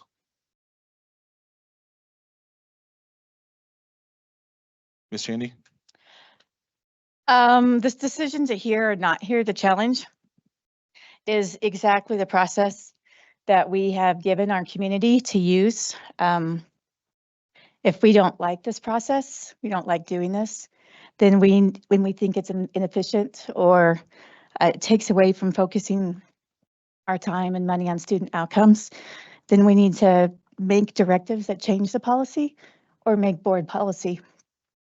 Until then, I think it's our duty to shoulder the responsibility of hearing the challenge brought before us. That's why I think we need to hear it. Ms. Yanez? This is hard because this is our time to talk about this. And I sit right in the middle and I don't get to see all of your faces, but I wrote this down and so I'm going to be looking both sideways here to speak to you guys.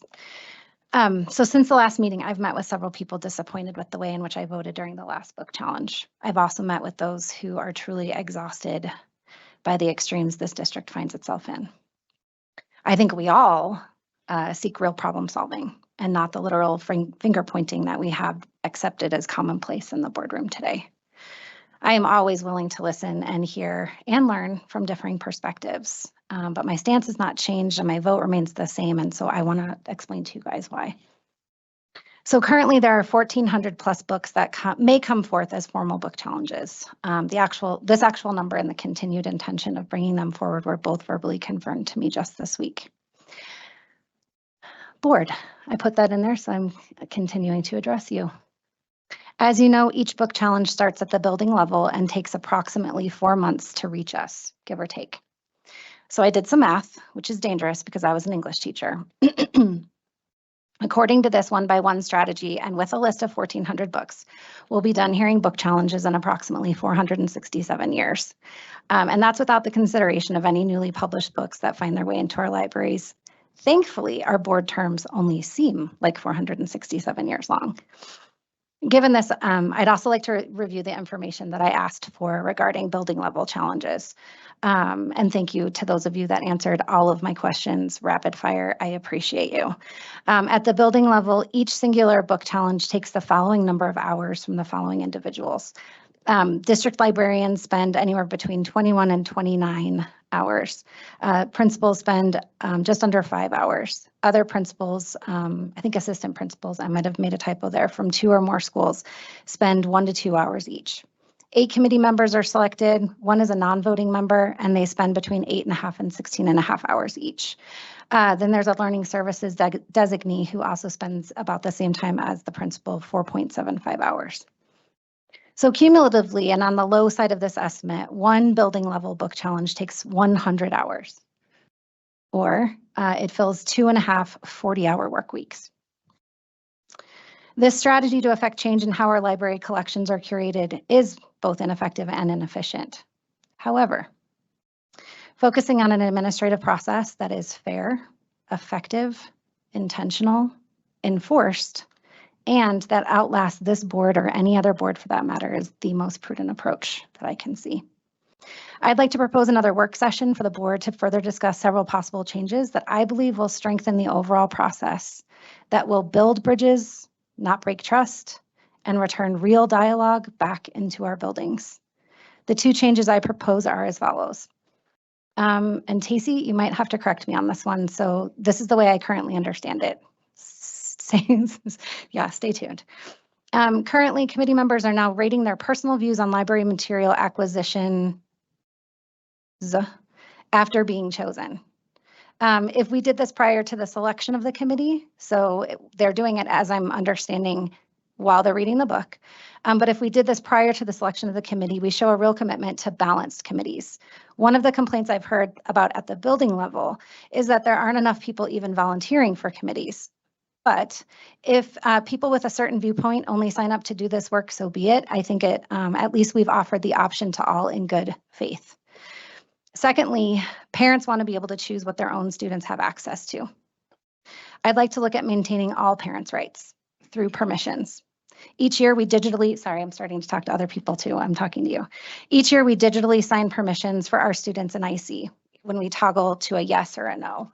Things like I remember, can your children be in photographs and that kind of thing. I haven't done it in a minute, but taking the young adult permission process from being a building level opt-out to a yearly IC opt-in process continues to support all parents' rights and continues access to the materials in the library of their own choosing.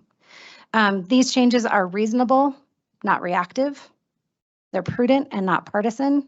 They're measured, and I think they may actually move our conversations back to the real work of a school board, which is, in fact, student outcomes.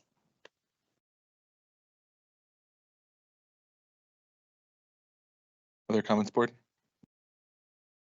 I would just like to also acknowledge the fact that I believe this is a YA book, and so we already have policy in place and protocols to restrict YA books, and so parents have the opportunity to opt their students into YA, but as an opt-in process, not an opt-out process.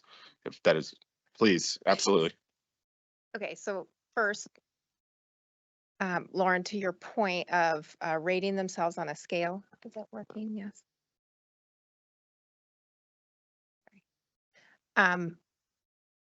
Yes, for the last book challenge, they rated themselves after because we didn't implement that until we had already chosen the committee.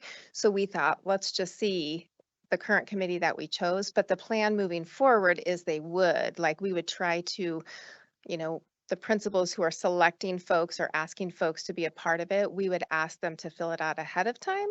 And to your point, we don't have a huge number signing up in droves to do it, but we would have them do it ahead of time and then try to choose a balanced committee to the best of our ability. So that is definitely moving forward, they would do it ahead of time before they're selected. Right. And then we are working on what you just said about the policy where families could at the beginning of the year when they do, give permission for photographs, that this would be a part of that piece, is that they would be able to select to opt in or out of YA. We have a lot to work through with that because of things like access to the Pikes Peak District Library and how parents need to understand what that means when they opt out, right? And currently our practice is in all of our schools, parents, except for one middle school right now, they were trying an opt-in, but most of our schools are opt-outs right now. So they would select if they don't want their students to check out YA books.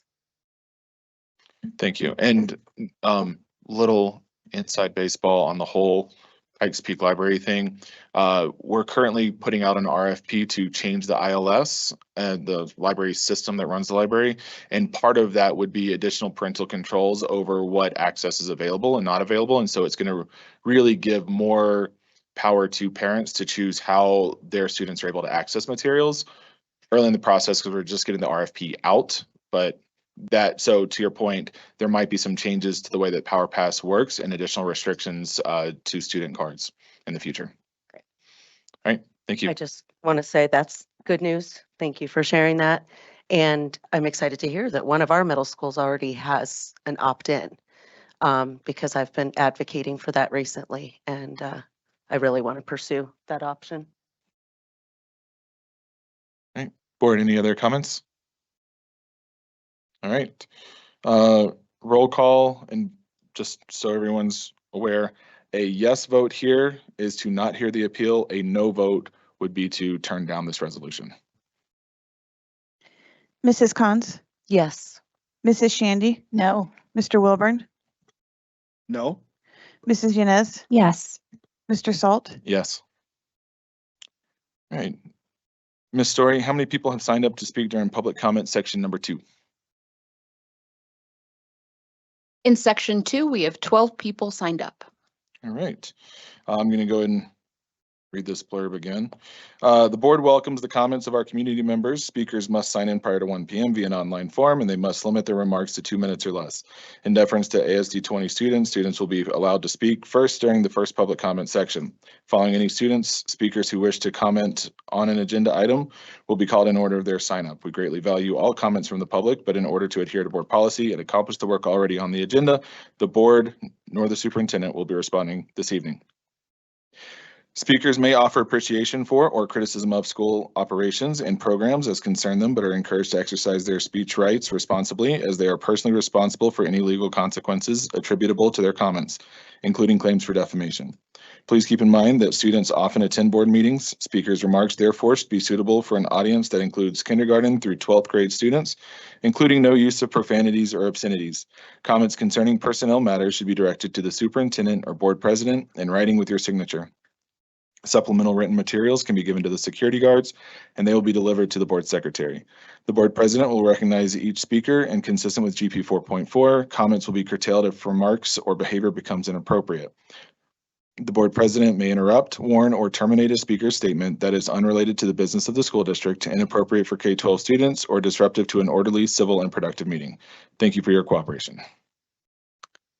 Much like the first time, we will also do baseball style. So first up, we have Larry Roa, followed by Jeremy Beckman, and then David DeFranco.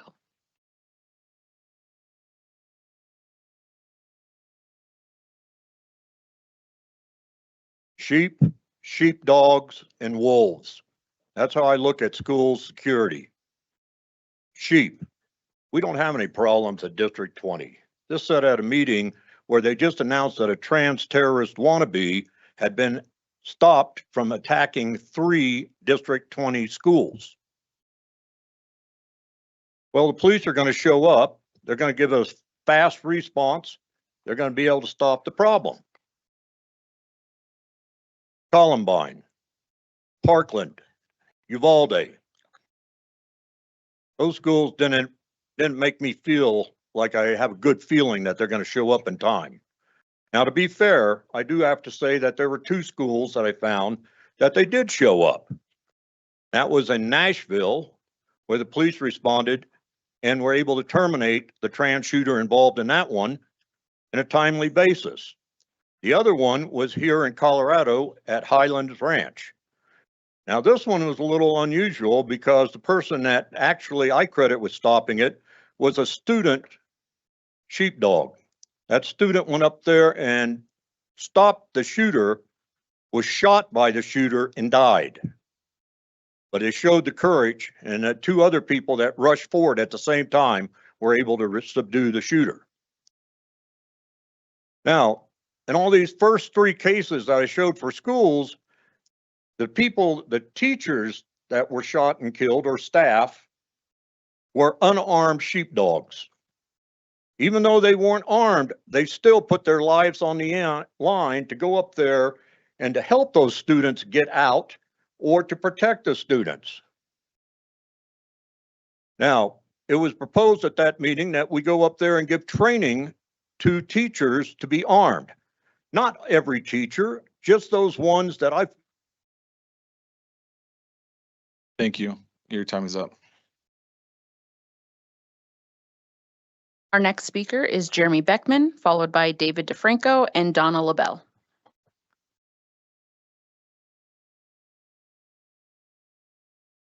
Good evening, ladies and gentlemen. I'm Jeremy Beckman. I'm a parent, a teacher, and will be speaking on behalf of my own personal children today in Academy Education Association.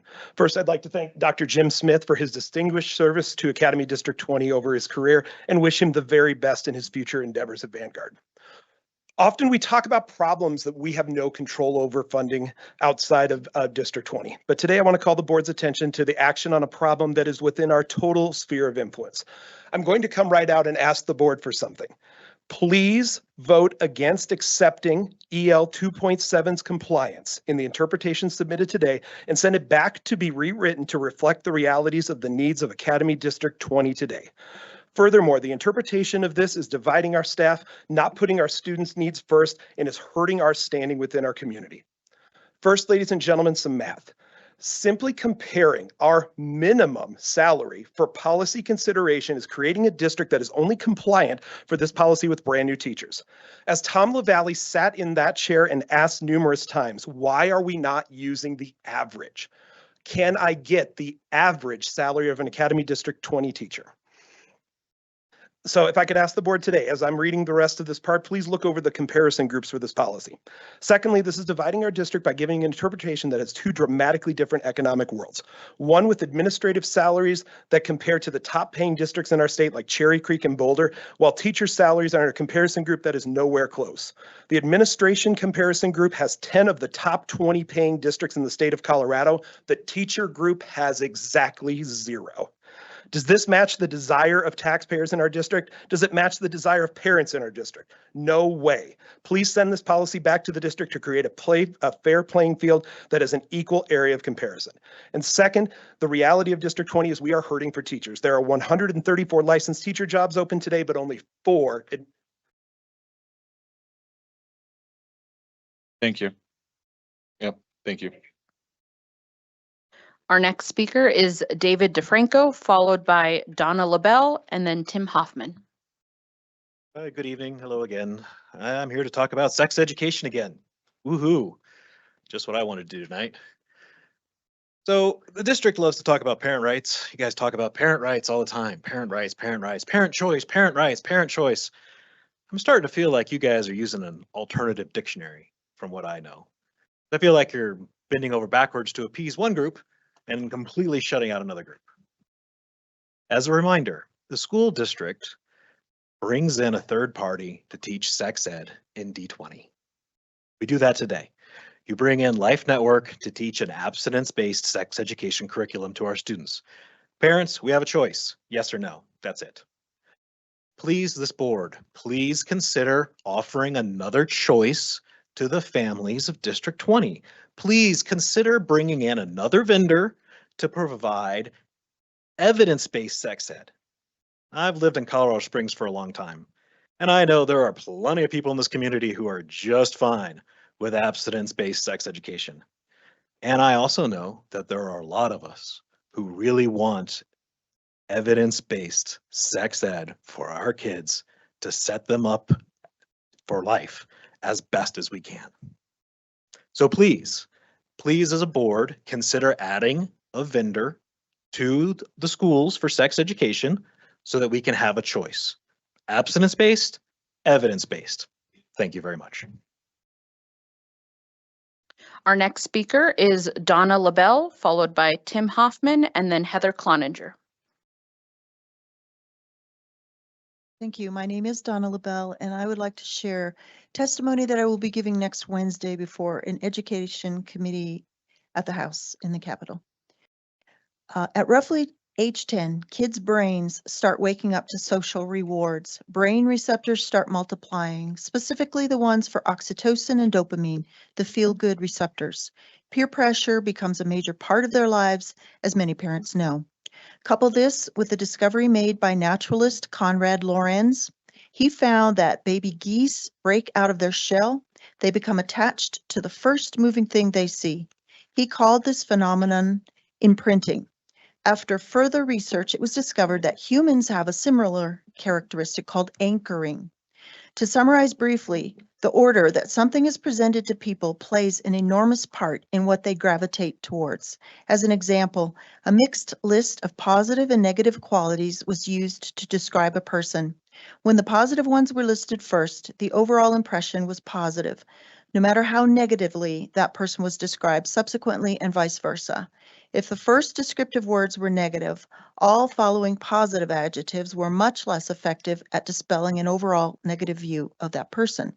All this to say that it is extremely important what kids are exposed to, and manipulation, intentional or innocent, should be avoided at all costs. Let's give our children facts and let them decide how they respond without outside influence. It's hard enough being a teenager or a child, the way I remember it.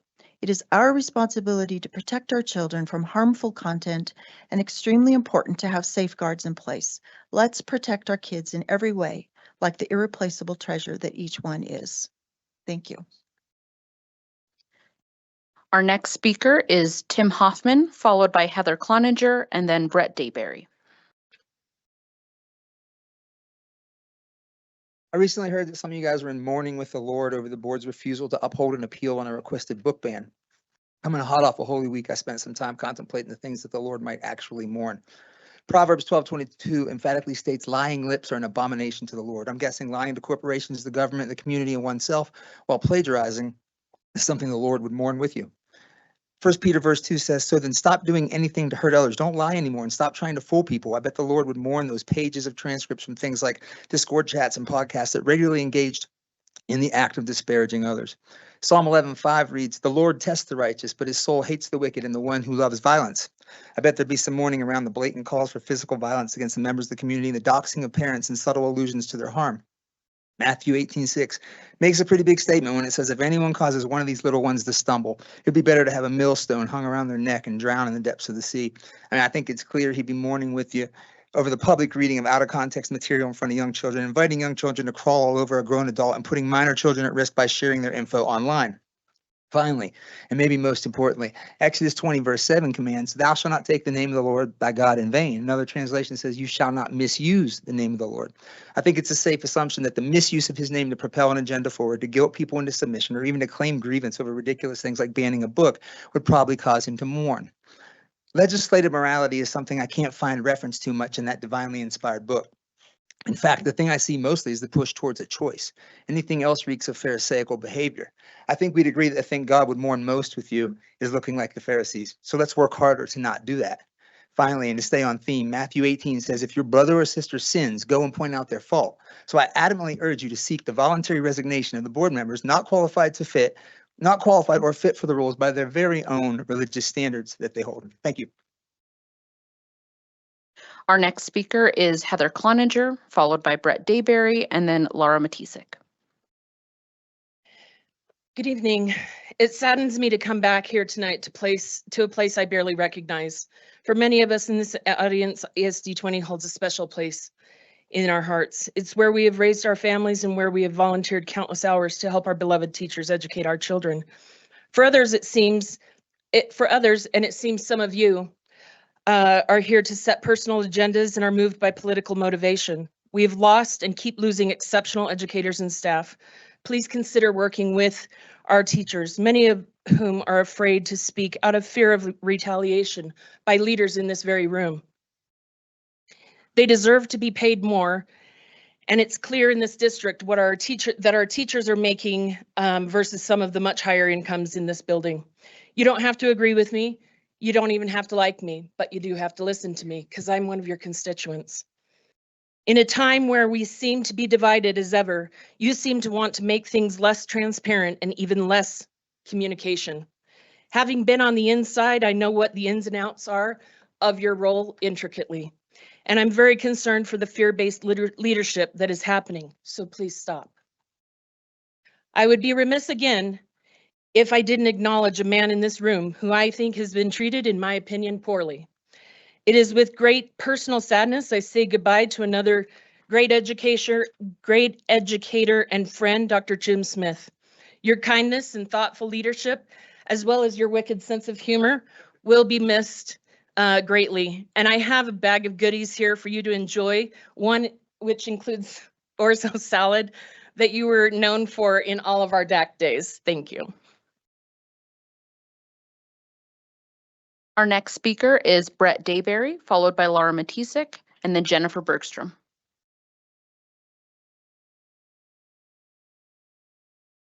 Moving on.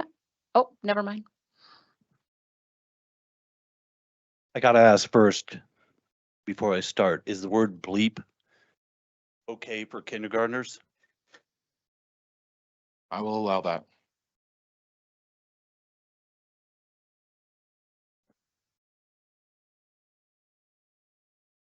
I want to publicly thank Derek and Amy for standing in the gap regarding the book review for This Book is Gay at the last board meeting. Thank you.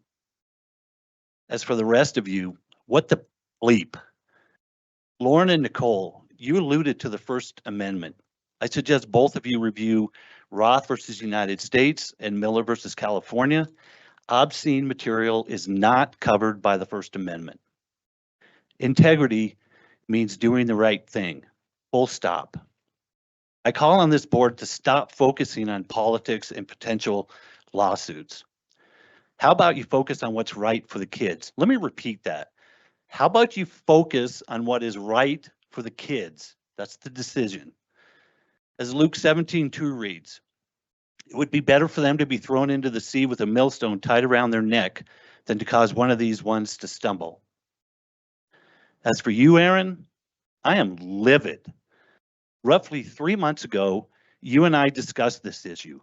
You asked that I give you 3 months, your time frame, not mine. But 3 months to prove the actions would be taken to begin to fix the book issue. At the last board meeting, you had that chance. And yet the deciding vote, your actions decided to allow the book, This Book is Gay, to remain in the libraries. You didn't even have the courage to make a single comment. Personally, I make a point to give people the benefit of the doubt. But when someone has removed all doubt, as you have, it's game on. I will continue to speak out against your leadership at every opportunity, and I will do everything in my power to keep you from being reelected to this board. Mr. Salt, the students of D20 deserve better than what you are giving them.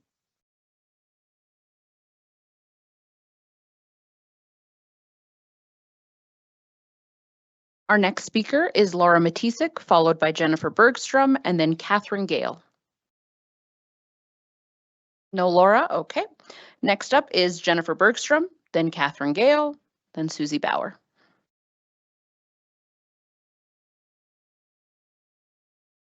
Sorry, I'm short. My name is Jennifer Bergstrom. I'm a District 20 parent and a resident. I have a couple of quick points I'd like to touch on this evening. I understand the plan is to reduce Board of Education meetings down to once a month. I also understand that the new process with written reports is that the board members review the information individually, and there's now no discussion unless there's a specific question from the board. All of this may meet minimum requirements, but it's hardly best practice, and it does not provide the level of transparency I would expect from District 20. Cost is being claimed as one of the reasons for necessitating this change, but since the board budget was not actually discussed at the previous meeting, the public has no way of learning about the nuances of the new board budget. This ongoing lack of transparency does not foster trust. On the subject of revising policy, board, I encourage you all to revise EL 2.7.3. Our teachers deserve fair pay. Administrator salaries are linked to professional market, which is assessed at the state level. In contrast, teacher salaries are linked to geographic market, which includes El Paso County and other traditionally poorer paying school districts. Of the list of districts used to determine our geographic market for teachers, not a single one of them ranked in the top 20 of the state's highest paying districts.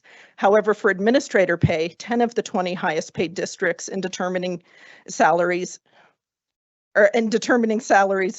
for the administrators. If we want to maintain a high educational expectation, we must also pay our teachers fairly.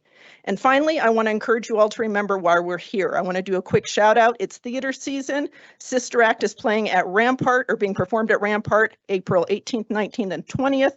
And next week, Wonka is at Pine Creek and Curtains is at Liberty, running the 11th, 12th, and 13th. Come support our students. Our next speaker is Catherine Gale, followed by Susie Bauer, and then Jim Robertson. Hello, I'm Catherine Gale, ASD 20 parent, ASD 20 resident, lawyer, former teacher in Fairfax County, Virginia. Education is the key that unlocks the golden door to freedom. George Washington Carver. I think we all need to remember that politics aside, we're here for positive outcomes for our children, for their education. Today, coincidentally, is also the National School Librarian Day. So I'd like to shout out to the school librarians from when I was a child that helped me advance to where I became, and to the school librarians who befriended my children along the way. On the US citizenship test, there's a question about why was Benjamin Franklin significant? One of the answers is that he started the first public libraries. He said, libraries have improved the general conversation of Americans. They've made the common tradesmen and farmers as intelligent as most gentlemen from other countries. So again, library is important, and thank you to the school librarians. Quick edit, I've given you seminars on the First Amendment, and with President Salt's advisory that we could be sued for defamation, he said we can talk about school board policies, but we can also talk about each and every one of you, your elected officials. So unless we knowingly state something that is false, we cannot be sued for defamation. President Salt said to me that that advisory is so that we don't slander members of the audience. That's true, but that's not part of his advisory. So carrying on, your short course in law today is something called course of dealing, which is a sequence of conduct in previous meetings, which can reasonably be seen as evidence of understanding between the parties. I think most people in this room were shocked that when the audience applauded, only applauded, no whistles, no catcalls.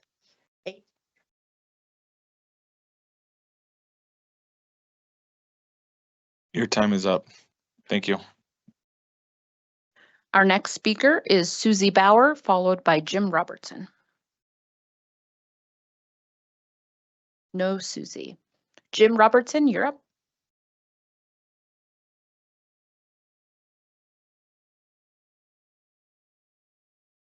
Good evening, Board Superintendent. Jim Robertson, District 20 parent, parent of former students and resident. So to beat the book challenge dead horse a little bit more, what is on our side? And I say our side as in your side, because I'm feeling that we have a fear of things that really shouldn't be afraid of. First Amendment is with you. The Supreme Court has ruled that obscenity is not covered by the First Amendment, is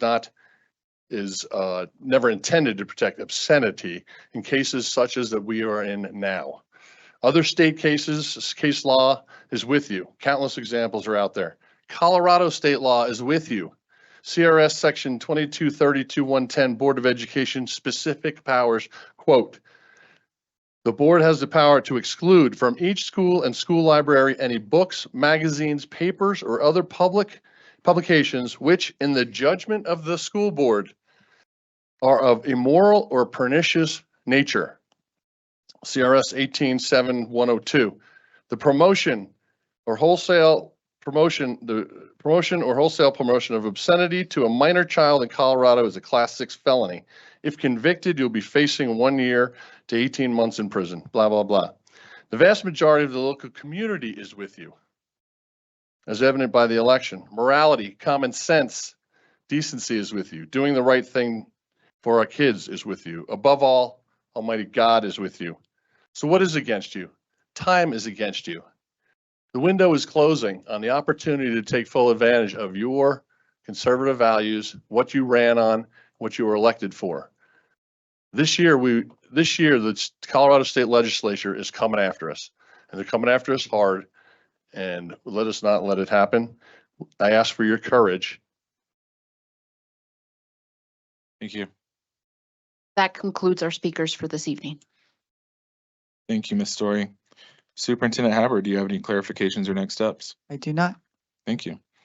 Board, was our business this evening focused on activities that promote and honor our mission statement, our belief statements, and our global end statement that reminds us that all students will have the knowledge, skills, and character necessary for successful transition to the next level, and upon graduation will be fully prepared for success?